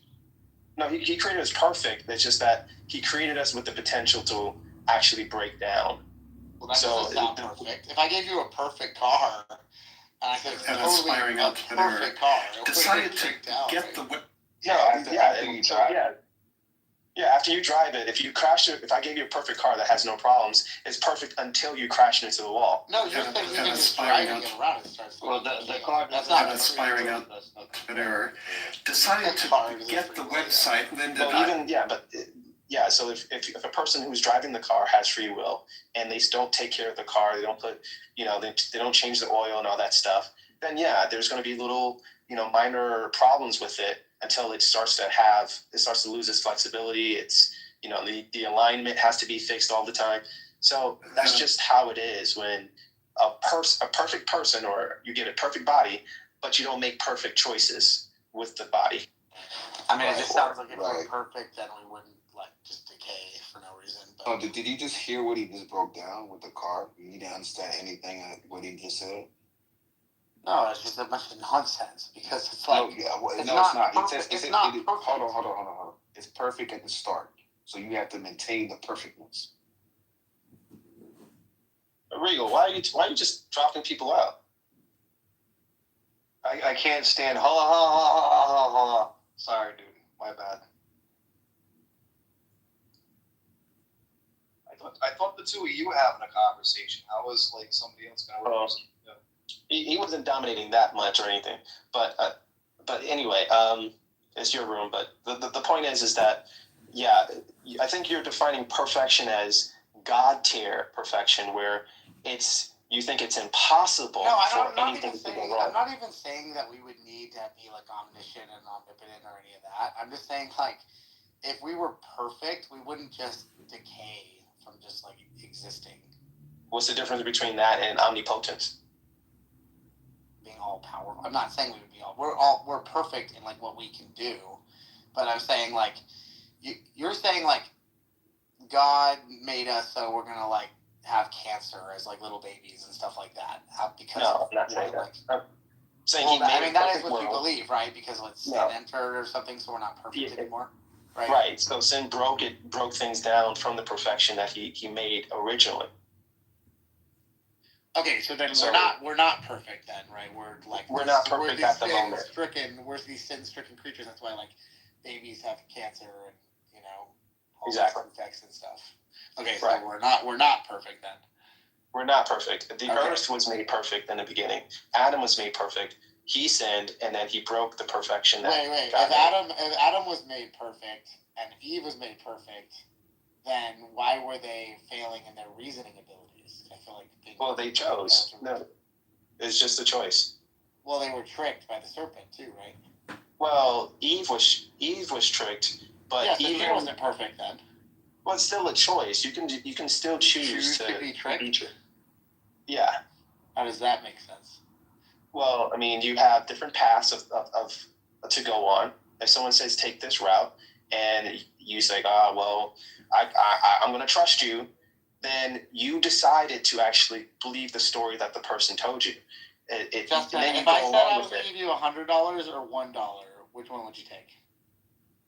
Well, I would take the $100 if I. Right, and then gotcha. Actually, that $100 is a dynamite. You exploded, huh? You stupidly, freely chose the wrong one. I did because I decided. Okay, so should you be responsible for that because I tricked you?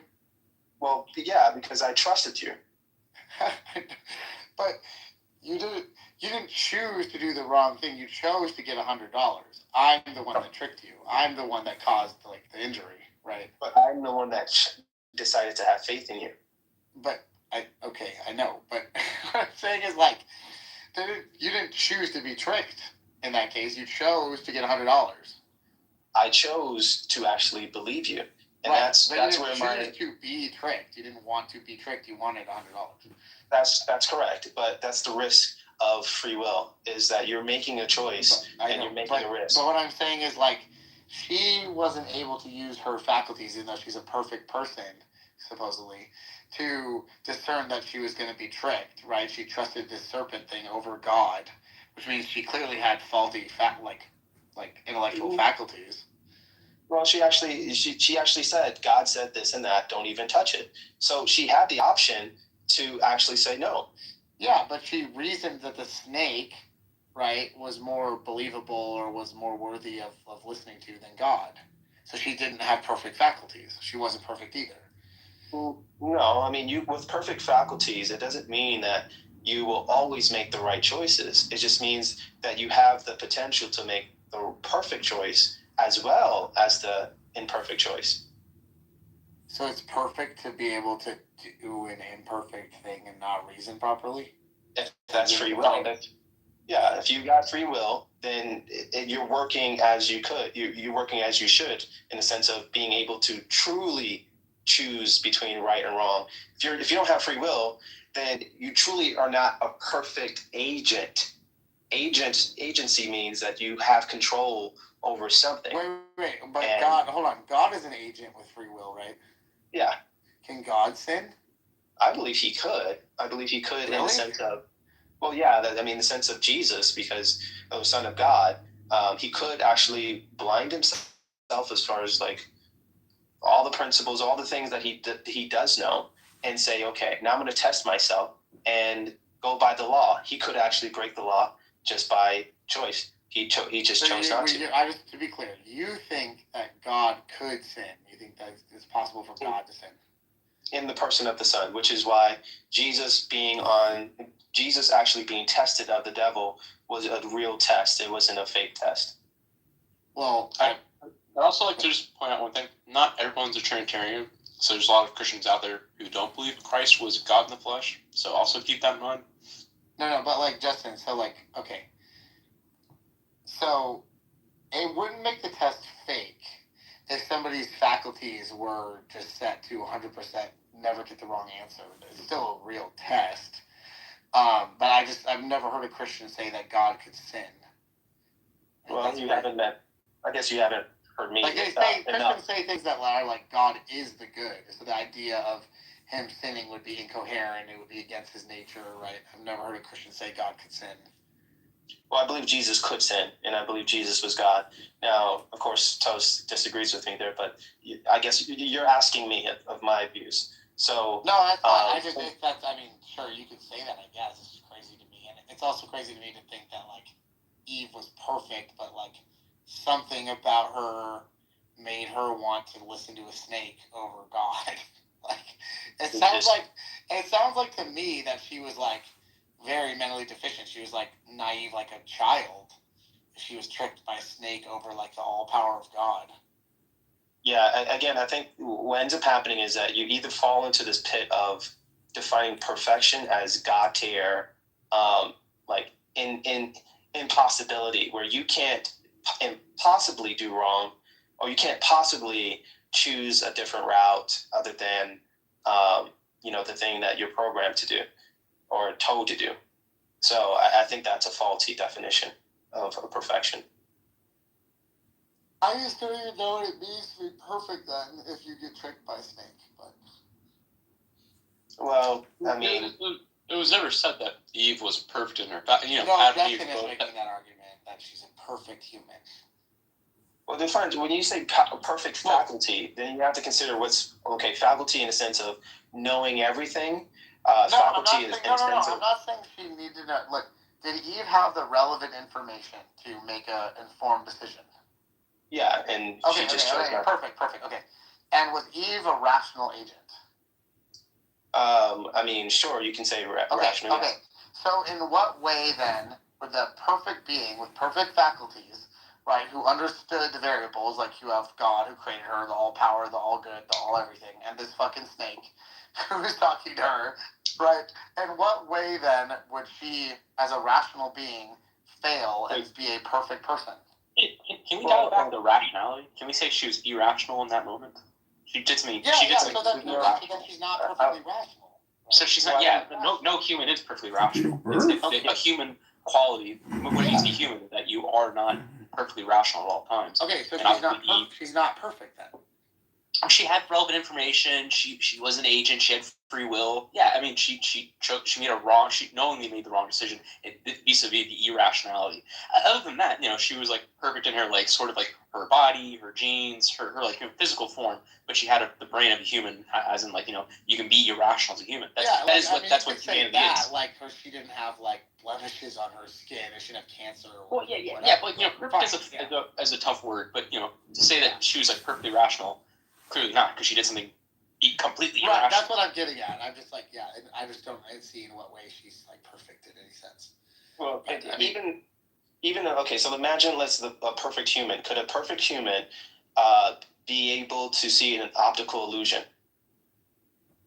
On my worldview? Yeah, in your worldview. Let's say you designed a perfect human. Would there ever exist an optical illusion in his mind? I think the idea of perfection on my worldview wouldn't really be coherent. Well, then how could it be coherent for my worldview? Because for your worldview, it would be just living up to the standard of God, because God is the objective standard for what not saying that the human would have to be God. I'm not saying that, but whatever God defines as the standard of goodness and perfection to be would be what is perfect. For me, if you were Charles, what would your ideal human be perfect? For me, they would see the optical illusion, right? Because they would still have human eyes, because then it would be weird to say they're still human in that sense, right? But they would be able to discern it anyway, which like I said would be kind of incoherent. So I wouldn't use the phrase perfect in that way, because I don't think that would make a lot of sense from my secular view. But your view is just in accordance with whatever God is defining as perfect.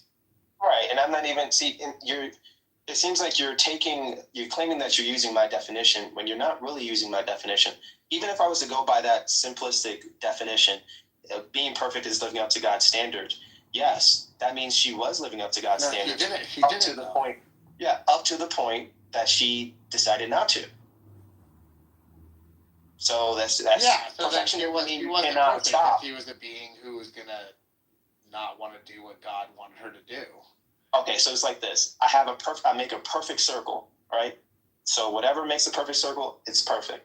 Then I tear it. I rip it apart. Does it mean that because it's torn now that it was never perfect?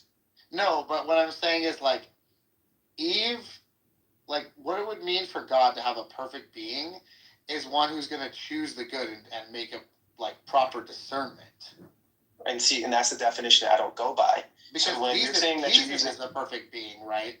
But he could have. Right, see, and that's the thing. You're not using my definition. You're using your definition that you don't even use in your worldview. No, I'm saying even on Christianity, how would she be perfect if she's a failure? Well, okay, so whatever Christianity says that, I'm disagreeing with those two. So you can't use their definition on me that I disagree with. I mean, literally, she's the reason sin entered the world, because she committed the first sin. Right. But I've never said Christianity is going to say that, right? No. Of course, we say that, but we're not saying that perfection means that you can never sin. It just means that you were perfect until you sinned, or up to the point you sinned. So that's perfection. You're defining that you're defining perfection to mean you can never sin. I'm defining perfection to mean that you are the ideal until you stop being the ideal. Yeah, you can define it that way. That's fine. I don't think any Christian would really define it that way. They would say Jesus is perfect, but Eve isn't perfect because she is a being who was capable and decided to rebel against God, right? Well, we have a clear example in the Bible about at least the cherubim. It says, "You were perfect in thy ways until iniquity was found in thee." So that's a clear scripture of the term perfection, and then it says, "Until iniquity was found in you." So I'm following the pattern of scripture. Whatever these other Christians are saying, fudge them. Forget them. Like, well, yeah, fish them. As Andrew would say. Yeah, I just don't think any one would use that term in that way. But I mean, I guess you can. I don't think most Christians would say Eve was perfect. Well, I don't know. I mean, you have to bring these most Christians in, but I disagree with most Christians anyway about a lot of stuff. So, hey, you could be right, but at least just here, this makes sense within my worldview. In your worldview, the term perfection doesn't make sense. It starts to not make sense somewhere. So, perfection would have to be category based on like it can never be a universal thing. Like a person is perfect. In what way? Like, is he perfectly sized? Does he have perfect vision? What is perfect vision? Is it 20/20? Is it 30/30? Is it 500? It's just like imagine like God creates a baby and he knows his baby is gonna grow up to mass murder 100 people, and it's like, oh well, this being was perfect until he decided to get in and give into his sin. And then when you're talking back about that person, I just don't think anybody would say, oh yeah, that was a perfect being until he free willy decided to mass murder people. He obviously had a defect to begin with in his reasoning and moral capacity. Sorry, Charles, can I ask you a question? Quickly, sorry, Justin. Did you say before Christians who don't believe Jesus is God? That was Toast. Yeah, Toast doesn't think Jesus is God. Did he say that there are Christians who don't believe Jesus is God? Yeah, there's a lot of Christians who believe that. That's true. A Christian who don't believe Jesus is God? Well, we would debate that they're not Christians, but they would think that there are Christians too. But I know, but a Christian, I mean, if you say you believe in God and then you call yourself like Mohammedan, in the name of a mere man, how does that work? Because we should call ourselves followers of God, not followers of a man, right? No one called themselves Moses. I'm a Moselite. No, they were following the true God. What Moses taught is nothing to do with Moses because he was a mere man. Why we call ourselves Christians is because we believe Jesus is our Lord and Savior. He's true God, true man. That's why we call ourselves Christians. But anyway, that's a new one for me. It shouldn't be. There's a lot of rooms that talk about, at least on my timeline, there's always Godhead debates. And they always say the same thing. A lot of Hebrew Israelites don't believe Jesus is God. But anyway, this topic descended from genetic diversity, my view of how all these different races came about, and yeah, I think Noah, he pretty much was just one out of the millions of different races that existed before the flood. The genetic diversity that existed before the flood is all gone. So all we have is Noah's line of diversity. And so we just have shades of brown if let's say there was 10 more people that was in the ark. Let's say instead of there being 8, there was 10 people that went into the ark. We probably would have a different diversity where maybe there would be blue skinned people or orange skinned people. Like the fish in the sea, the diversity can be in various different colors. So it would be the same for humans. It's just that only 8 of us survived out of that huge population of people. Yeah, and then your idea is like they spread out to the different countries, and then the genetics of like blackness just disappeared basically when they went to Europe. Diversity, yeah. Also, yeah, probably some of that, but mostly the diversity of, like, I guess, creating just spontaneous black people started to die out a lot faster over time. So I mean, because at first I thought, okay, sometimes it's always, sometimes it's the weather, and I believe it is the weather sometimes. But then I have to explain why the Eskimos are very brown in cold weather when they should be whiter than the Europeans. And yeah, it only makes sense if, at some point their genetics got locked, so the weather didn't do as much change. The environmental change wasn't strong enough to cause their genetics to like express itself differently. But before that, all the people around the Earth were just black, or you said you thought they were brown? No, I believe that they were. So we have to think from Noah's time, not Adam's time. So from Noah's time, it was various different colors and looks, just different shades of brown, really. But yeah, it wasn't just black or just white, or it was a variation between each family of races. Eventually, it just got locked. I think Kush, he's like the third. And you think it got locked, but you think it got locked by the environment, but then now that doesn't happen anymore? No, it got locked by the genetics. Well, it's both and, but the genetics, as you begin to, how do you say, you do a lot of inbreeding, right? Of course, some of your genetics that have been more diverse starts to dwindle because you're just copying with the same kind of genetics, and the other, more diverse things, or the things that can make you look more different, starts to fall off to the wayside.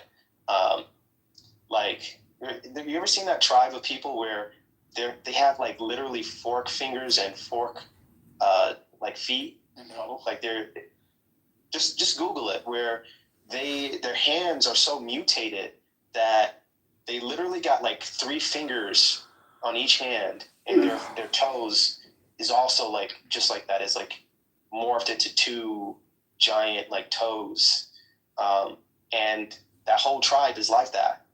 So it's like they can't change back to having like 5 fingers on each hand and so on, because they just kind of weeded out the diversity. So just keep on doing that. It's just keep compiling on itself. The environment is not going to help as much as it used to. Yeah, let me look for those. I have to look their names up.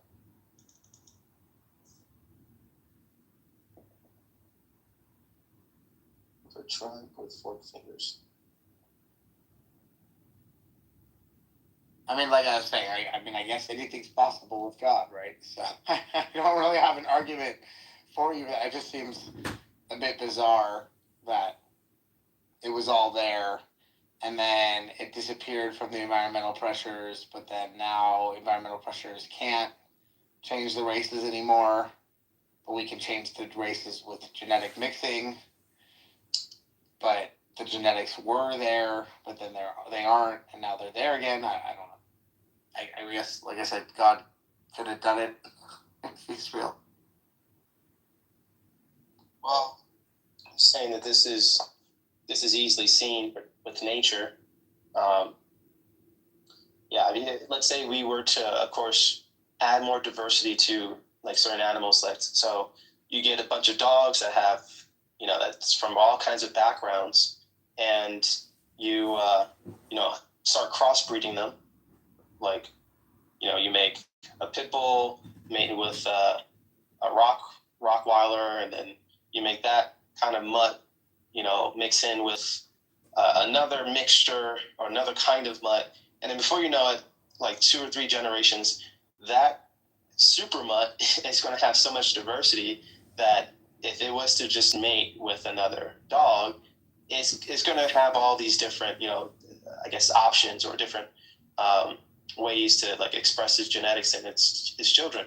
So, but you keep doing that, if you keep on like interbreeding, like having the dogs mate with their siblings, eventually it's going to like lose the diversity that it had. Like generation after generation, it's only going to make one kind of dog. And I understand that example with the dogs, but like we can create the diversity now with our genetics, different genetics. But like you were saying that all the genetics were together in Adam and Eve, and then they split off from this big, beautiful, diverse rainbow of people. And then everyone had the genes to create all these different people up until, because everyone was committing, on your view, everyone was committing incest and doing that. And then it just forced everyone to, only be like these kinds, but like from just the breeding, you're saying? Well, just the breeding, I'm saying what? Or the environment, or you're saying both? Like that forced everyone to be, white or Asian or black or whatever. It's both and. So it's just that one is not as powerful as it used to be. The environmental pressures isn't as strong in like guiding in which way we would go as fast. Now, sure, the environmental pressures, like the things we eat, it could change our like bone structure, like our face, maybe make us look handsome, ugly, whichever, within one generation, right?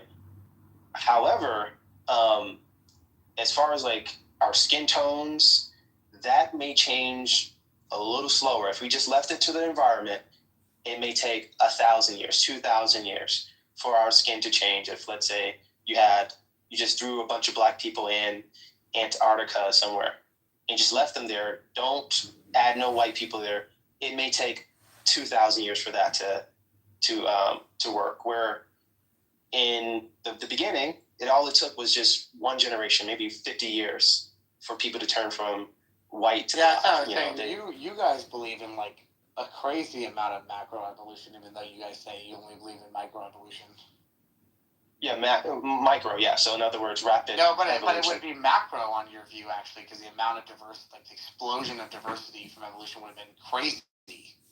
Like, well, I don't think because we think this happened over billions of years. You think it happened like in a couple hundred years.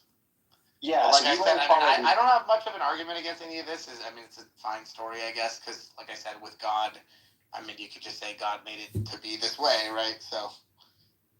Well, sure, yeah. But yeah, we wouldn't use the term macro because macro assumes over long periods of time. But if you're just saying a lot of change, like for example, viruses could change very quickly. It depends on how much you think. No, usually when Christians say macro, they mean like the speciation, like the change in speciation over long periods of time. Yeah, you don't leave out the long periods of time. We're saying that it happens very quickly, and then even within our micro speciation, we still believe it's still within the same kind. So it doesn't like turn into like an elephant or something like that. Well, we don't think animals turn into elephants either. Yeah, you do. Over time. No. You believe in common ancestry. Yeah, as a common ancestor. Yeah, it doesn't Pokemon evolve. It's not like, 2 dogs fuck and then an elephant appears in the morning. Obviously, but I'm just saying, you just put the term over millions of time, they have the same common ancestry, let's say fish or sea life, that fish, of whatever kind it was, eventually, over millions of years, into an elephant. No. Well, not that exact fish, but its descendants. No, that's not even correct either. So, you have the eukaryotes, right? And the eukaryotes turn into different, slightly more complex creatures, right? Which is an elephant is a very complex. No. It doesn't go eukaryote, fish, elephant, right? It goes Why do you think I eukaryote. said over millions of years? No, but it's not the fish. The fish continues to be a fish forever. That's We what know you guys that. keep not getting. No, but You're not saying that the fish is a never million stops. years The fish old. never stops being a fish. They keep being fish forever. Okay. Yeah, so you're talking about its descendants. No, but I know, but its descendants never become elephants ever. That's what I'm trying to get you guys to get. So okay, so you don't think that the descendants of you were never in the sea? Your ancestors were never in the sea? Yeah, some of them were, yes. So then, obviously, the creatures that were in the sea, they evolved to be land creatures. Yeah, and some of them evolved to be fish. But the land, okay, so the elephant has a common ancestor, right, which is a land creature. There are different land creatures that, so the law of monophyla, I'm not a science guy per se, but I know a little bit about it. They speciate into different species, a common ancestor. So for example, like I said earlier, the bear and the wolf have a common ancestor, which is a bear-wolf-like creature.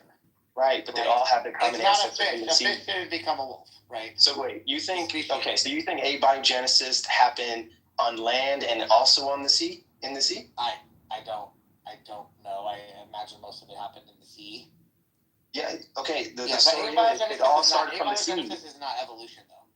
These are two different. Okay. You think that the first cell, or let's not say the first primordial soup, right? Do you think that was in the land as well? No, I imagine it was in. Well, I don't know if it would have been water, but liquid of some kind, a mix of different chemicals. Yeah. It would be. It all started in the sea, and then they came from the sea. I know, but the point is that they weren't fish. That's what I'm saying. Fish didn't become elephants. Well, then how's it skip being a fish? No. That's what. Again, because you have these creatures, right? That they all speciate in different ways, and then they speciate off, right? So the fish, once it speciated into a fish, to the complex creature of a fish, it kept being a fish, right? What about the walking fish? The fish have a common ancestor with a different fish, right? And then that has a common ancestor with a different aquatic-like creature, which is a different ancestor with something going all the way back to a eukaryote. We all have a common ancestor in the eukaryote, right? Okay, so then so a fish never becomes an elephant ever. That's only in Pokemon. Wait, okay. That's what I'm trying to get you to see. Why do you think the evolutionists they talk about, they show an illustration of a walking fish, a fish walking on land for the first time? Because that's a simple way to try to make third graders understand, but that's not accurate. Understand what? That the sea creatures, the fish, walked on land and eventually became land creatures. No, the amphibian creature, right, diversified into some of them into land creatures, some of them diversified into fish. Okay, so you see, they have a common ancestor. So right. You and I and the fish and the elephant and the strawberry and the pineapple and fucking the earthworm, right? We all have a common ancestor if you go all the way back, right? Which is the eukaryote. But okay, so we just say Pokemon from eukaryote mode. From the point of a eukaryote, we just throw the Pokemon evolution from the eukaryote to an elephant, and that will make. What I'm trying to get you to understand is once it speciates, right? The law of monophyla, it remains that thing, right? We know that. You don't have to keep explaining that. Okay. Though. So I just need you to understand that a fish will never be an elephant ever, literally ever. Of course, because it dies within a couple of just years. No, its ancestors won't be elephants either. Ancestors are before it. You mean its descendants? Or its descendants, yeah. Its descendants won't be elephants. So then, okay. So then, why don't you just say that about the eukaryotes? Because the eukaryote evolved. Oh, so fish don't evolve into anything else? No, they do. They evolve into fish. And they don't evolve into anything beyond fish?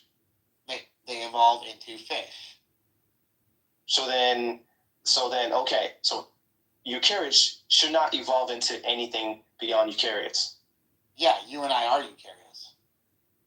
So why is the physics different for the eukaryotes and also different for the fish? Because, like I said, the law of monophyly, it's speciated.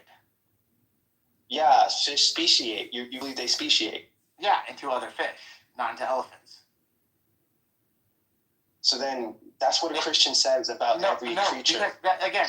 Because the elephant came from an elephant-like creature. I don't know what else, probably horses or whatever. Like, there was probably an elephant-horse-like thing, right, before, right, that speciated off into horses and into the elephants. The way the eukaryote speciated off into different things, right? Okay. Into like so there was like mammal-like creatures, things like that. Okay, it sounds like it sounds like I'm talking you into the way a Christian, a young Earth Christian, would talk about. Because you don't understand. You don't understand how it works. You just said a fish would not speciate into anything beyond a fish. A fish, yeah. Yeah, but then the amphibians. Where do you think the amphibians came from? They were in fish. They came from some other aquatic-like creature, but not a fish. Specifically, a fish. Category fish that we have. Okay. I would have to look at I have to Google, did amphibian creatures, evolve from fish? I don't know how would they know the difference if they look the same. If you have a walking fish, a fish that can go on land and hold its breath, or just kind of, I don't know, resuscitate itself. I think they call those things fish. No, an amphibian is not a fish. No, they're okay. Let me look it up. I want to see if they call those things walking fish. I mean, yeah, they might say that like shorthand to like help people understand, right? Well, then I have to ask. The same way the bear, like when I give the example, when I say the bear wolf like creature, right? I'm sure they have a name for that, right? But I'm saying, so that creature speciated off into bears and wolves. From there, right, the wolf, right, will diversify into different kinds of wolves, right? And evolution still occurs to this day among these different animals, right? They still evolve and change. And so, if we categorize, like, for example, like, different kind of dogs, right? There's like, they're like prairie dogs, and then there's like other kind of dogs that they actually can't breed. There's like dogs are speciated. We still call them dogs because they have a common ancestor of a dog, right? Even though those animals cannot breed anymore. So like the prairie dog, imagine we came up with another name for them. We call them blue blobs, right? And if I just said, look, see, here's a blue blob, right? And you're like, oh, that's not a dog, but like it could have evolved into it. It's like, no, because the dog, right, and what we call like the prairie dog have a common ancestor. They just no longer can breed with each other anymore because they've speciated. You see, that's how it works. It splits off like it's like branches. They don't like form back into some other thing, right, from the direction that they went. Like the fish doesn't become an elephant. I just simply Googled this, and it said a walking fish evolved from a fish. I asked, did elephants evolve from fish? And it said yes, elephants evolved from fish. So this whole thing, I guess this way of you expressing it just doesn't seem colloquial. It doesn't seem they're like normal. It's an aquatic like creature, not like this particular fish that you would like name. That's why I said fish. I didn't just say goldfish. Well, I mean, again, this is like a colloquial way for like the layman to understand it, right? That's why like they give you the little picture of like the swimming creature, right? And then it grows legs and it gets on land and stuff like that. Right, that's like it's an easy way to understand it. Okay, but it's not like a salmon, right? Like the particular fish. Yeah, it's a common ancestor of them all. So I get it. So, but again, when we're saying this, we're talking about how creatures evolved in the evolutionist way. You believe that the environment actually forms them a little bit, but then the environment starts to lose its power in how it changes or causes the genetics to change. No, the environment still has huge influence on the genetics to this day. We've actually seen evolution occur in our lifetimes. Well, okay. You know about the mosquitoes? You know about the mosquitoes that got trapped under like the London subway system? Do you know about this? This is one of the best examples of evolution that people have. So those mosquitoes actually evolved after the war, right? They got trapped from the bombings of World War II. And they evolved to not be able to breed with the mosquitoes like up above, because you know mosquitoes can go through generations and generations in just like a day, right? You know, couple weeks you'll have like done like 100+ generations of mosquitoes. So they evolved more rapidly, right, than like like other animals. And then they would have different like feeding, like what they would feed on and stuff. And then when they tried to reintroduce the populations, they no longer could breed with each other anymore. So like even in our lifetimes, we've seen like insects evolve. You see insects evolve and they develop immunities to pesticides and stuff. That's why like they try to use multiple different pesticides at once. Because if they use just one, eventually after a couple generations, the insects develop immunities to the pesticides. It's not sexy and exciting, again, like Pokemon, but yeah, we see evolution occur in our lifetime. Usually Christians just say, oh, well, the mosquito always had that power deep within it. It just, you know, needed to go Super Saiyan or some nonsense. But I mean, obviously it does, which is why we believe that they are doing it. Like they're. I mean. Well, you don't believe that because you also believe that certain animals just go extinct, right? So. Well, yeah, of course, there's survival of the fittest, even within the Christian, paradigm. But we believe that God put up a backup system, an immune system in every person's body. For some animals, but not for all of them. Yeah, for all of them. It's just that doesn't mean that it doesn't guarantee that they're all going to survive. So it's just that they're all going to express themselves. So God just made some shitty creatures. He didn't give them good backup systems.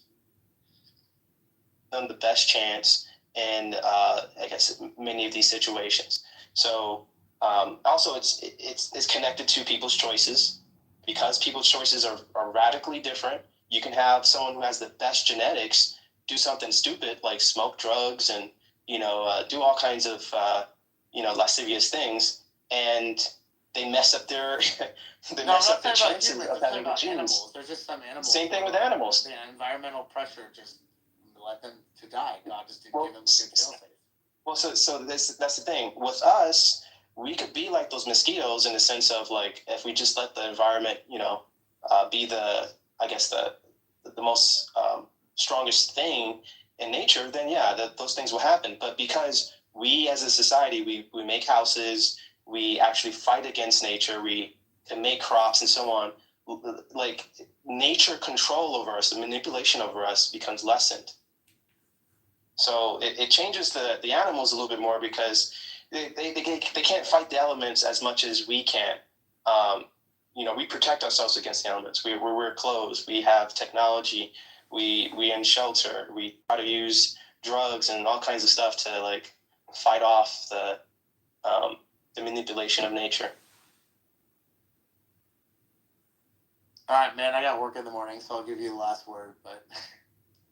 It was at least interesting to hear your theories about the Adam and Eve stuff. So. Yeah, I appreciate it, Tom. Okay, have a good night.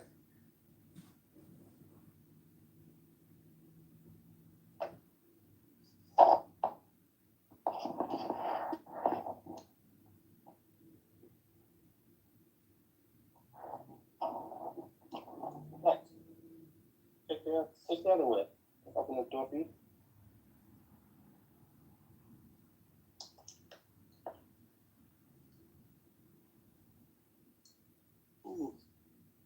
So for those who are here, I was just on my TikTok, not on my TikTok, my IG, explaining my theory that there's 2 courts in the heavens. Actually, there are 3 courts. There's countless, but the 2 grand courts is the court of Zion or heavenly Zion and the cosmic courts. And I was explaining how the cosmic courts, when it comes to like the war between good and evil, God versus Satan, angels, holy angels versus evil angels, they stand as like the the impartial judges between that battle between good and evil. They look at the evidence between both sides.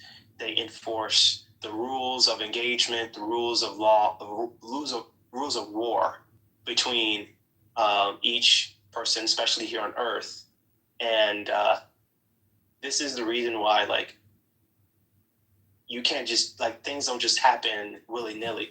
Like, you don't just see evil angels just coming and just creating total destruction on Earth whenever they lose or have like a they have some kind of a situation where they're gonna fail or lose.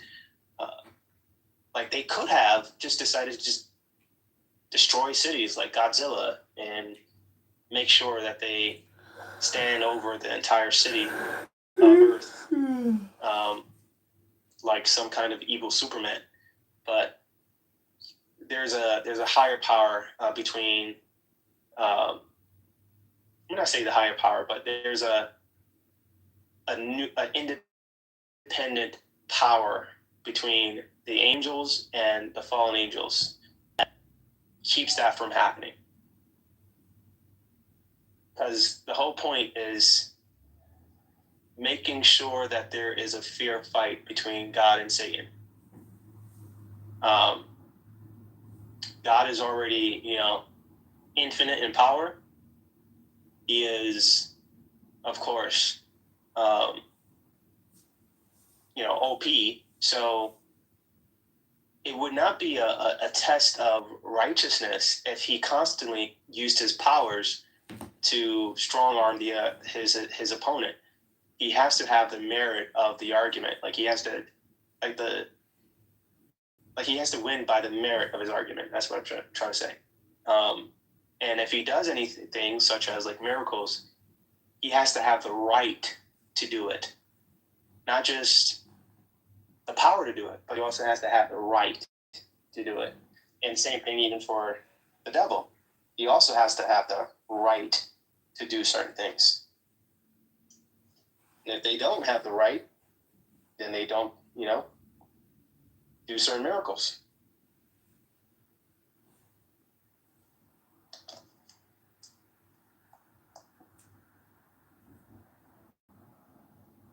So what do you guys think of that? If you guys are here.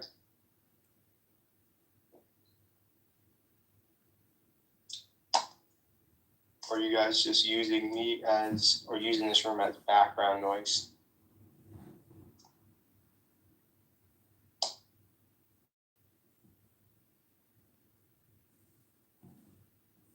Is everyone asleep?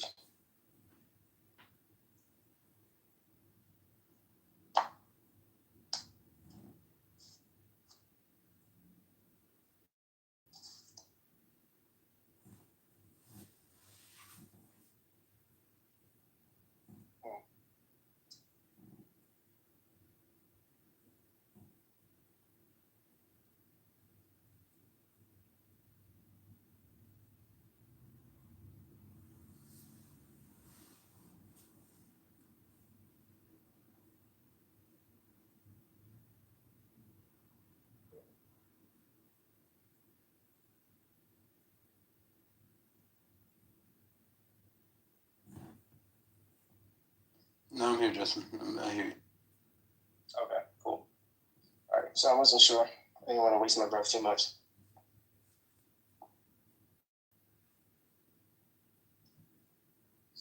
Yeah, so I was posing Can you tell me, I mean, I can't talk too much, but can you tell me, like, what's your view of the early church fathers?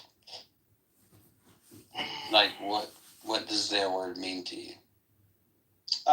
So for the most part, their word is historical legitimacy, in a sense where a good chunk of the things that we claim happened did happen.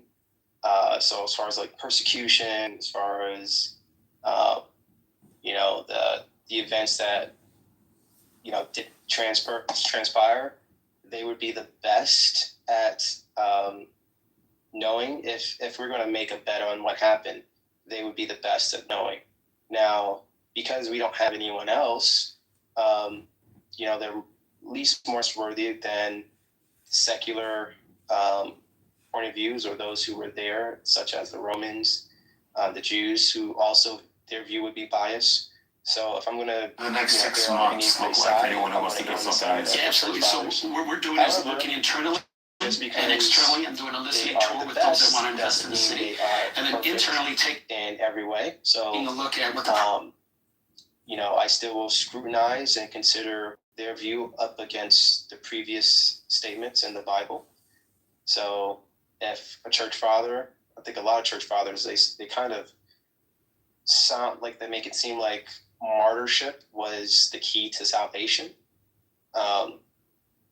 And they spoke so bluntly about it, and it makes sense because they were going through it a lot. So it makes sense they would talk that way. But at the same time, it came across like righteousness was, or salvation was wrought by dying.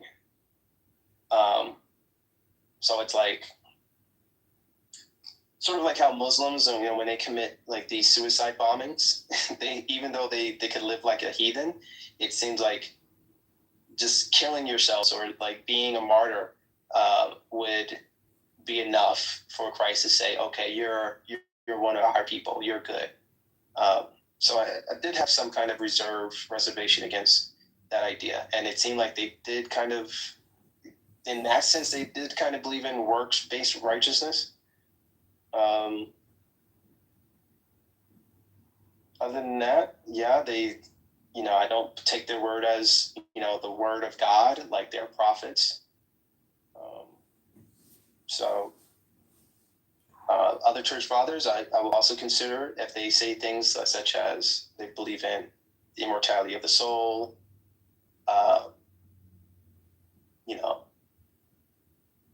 certain kind of views of hell, of course, Sunday sacredness, then of course I would take that with a grain of salt, or just kind of, eat the watermelon but spit out the seeds. So I'll see the value in other things in things they say, but not in everything. Not agree to everything they say.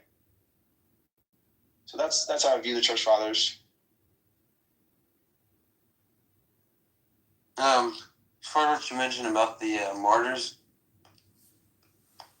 I'll give you a couple passages to think about. It says, like in Revelation 20, I saw the souls of those who had been beheaded for the testimony of Jesus and for the word of God.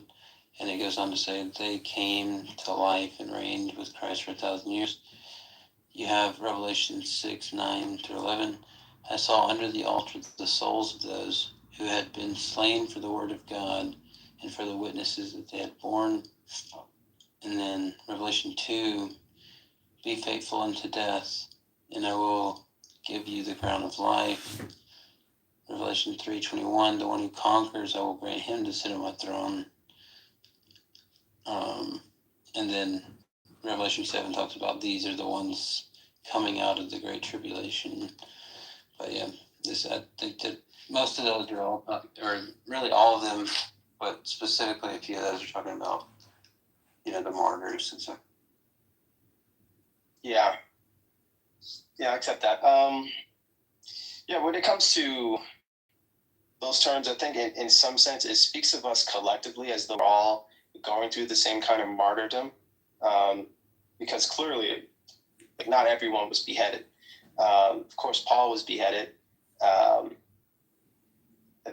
think, who was like cut in half? Was it Isaiah? Isaiah was cut in half. But then there was some disciple who was pulled apart by two horses. I forgot who. It was Thomas? I forget. Yeah, no, it wasn't. I don't think it was Thomas.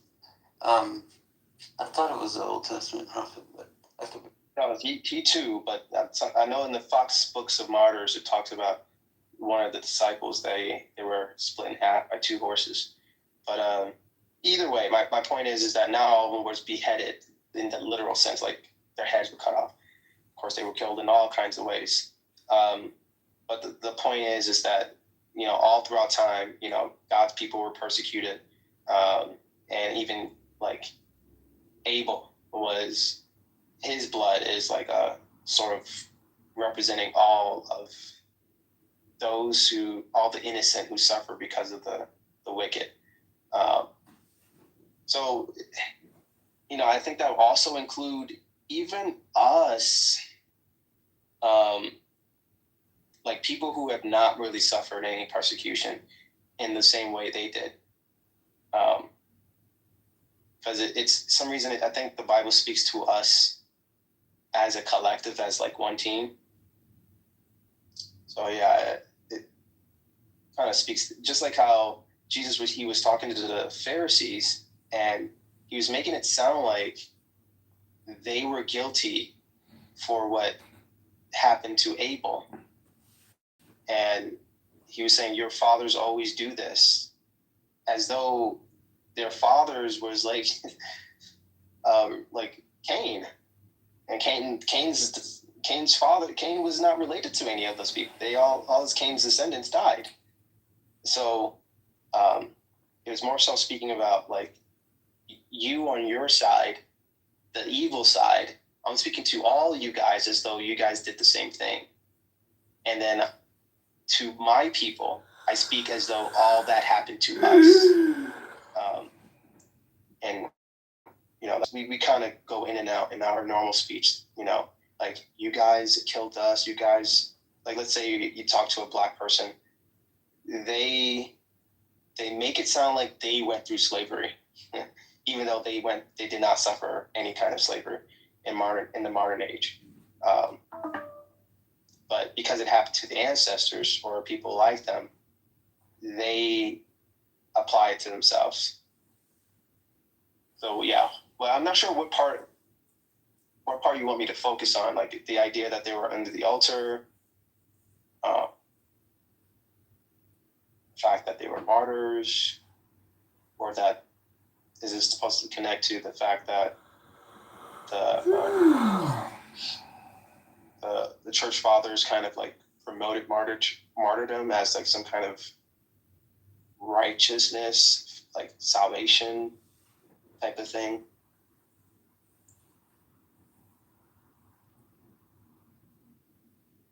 No, sorry. That was just because you brought up the martyr and you said that like you didn't really care for how they talked about martyrdom, and I'm just saying there's like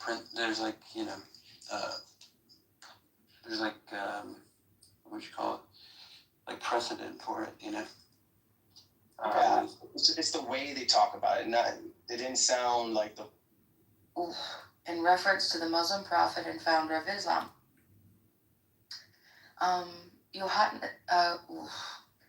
Yohanatan Sofer, 21, said he had been participating in the annual march since coming with his family as a child. This year, he said, he came with fellow students at a Jewish seminary in Israel, spending the night in prayer and Torah study before traveling to Jerusalem. I quote, Jerusalem is one of the most meaningful things in our religion, he said. It's the root of everything. He dismissed the racist chants as acts of a small minority of participants. Earlier in the day, Israel's National Security Minister, Itamar Ben-Gvir, staged another provocative visit to Jerusalem's most sensitive holy site, the hilltop compound that is home to the how do I say that? Al-Aqsa Mosque. On top Al-Aqsa. It's on top of the Temple Mount where the second temple is. Because the third holiest site in Islam. And they built an entire fucking mosque on top of this, the most sacred place for Jews on earth. Jews revere the site as the Temple Mount. Yeah, where the biblical temples once stood and the holiest site in Judaism. Ben-Gvir raised an Israeli flag, singing and claiming, the Temple Mount is in our hands, referencing a famous statement from the Israeli paratrooper commander in 1967, who announced Israeli control of parts of the old city. His visit threatened to inflame tensions that are rife in the city after 2.5 years of near constant war and fragile ceasefires. 4 years ago, clashes between Palestinian protesters and Israeli police at the site set off an 11-day war between Israel and Hamas. Scuffles broke out. Yeah, the Be- 11-day before you- war. That was 4 years ago. I was In gonna ask 2022? you something like just for context. Was your I'm not trying to be too forward and stuff, but was your mom still alive or no? Yes, she is.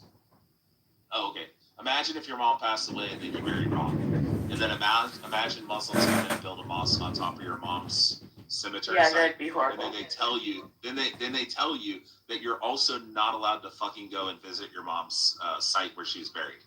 That's the equivalent of what happened.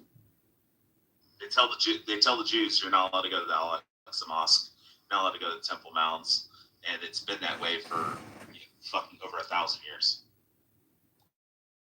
That's why you have the Jews going mocking people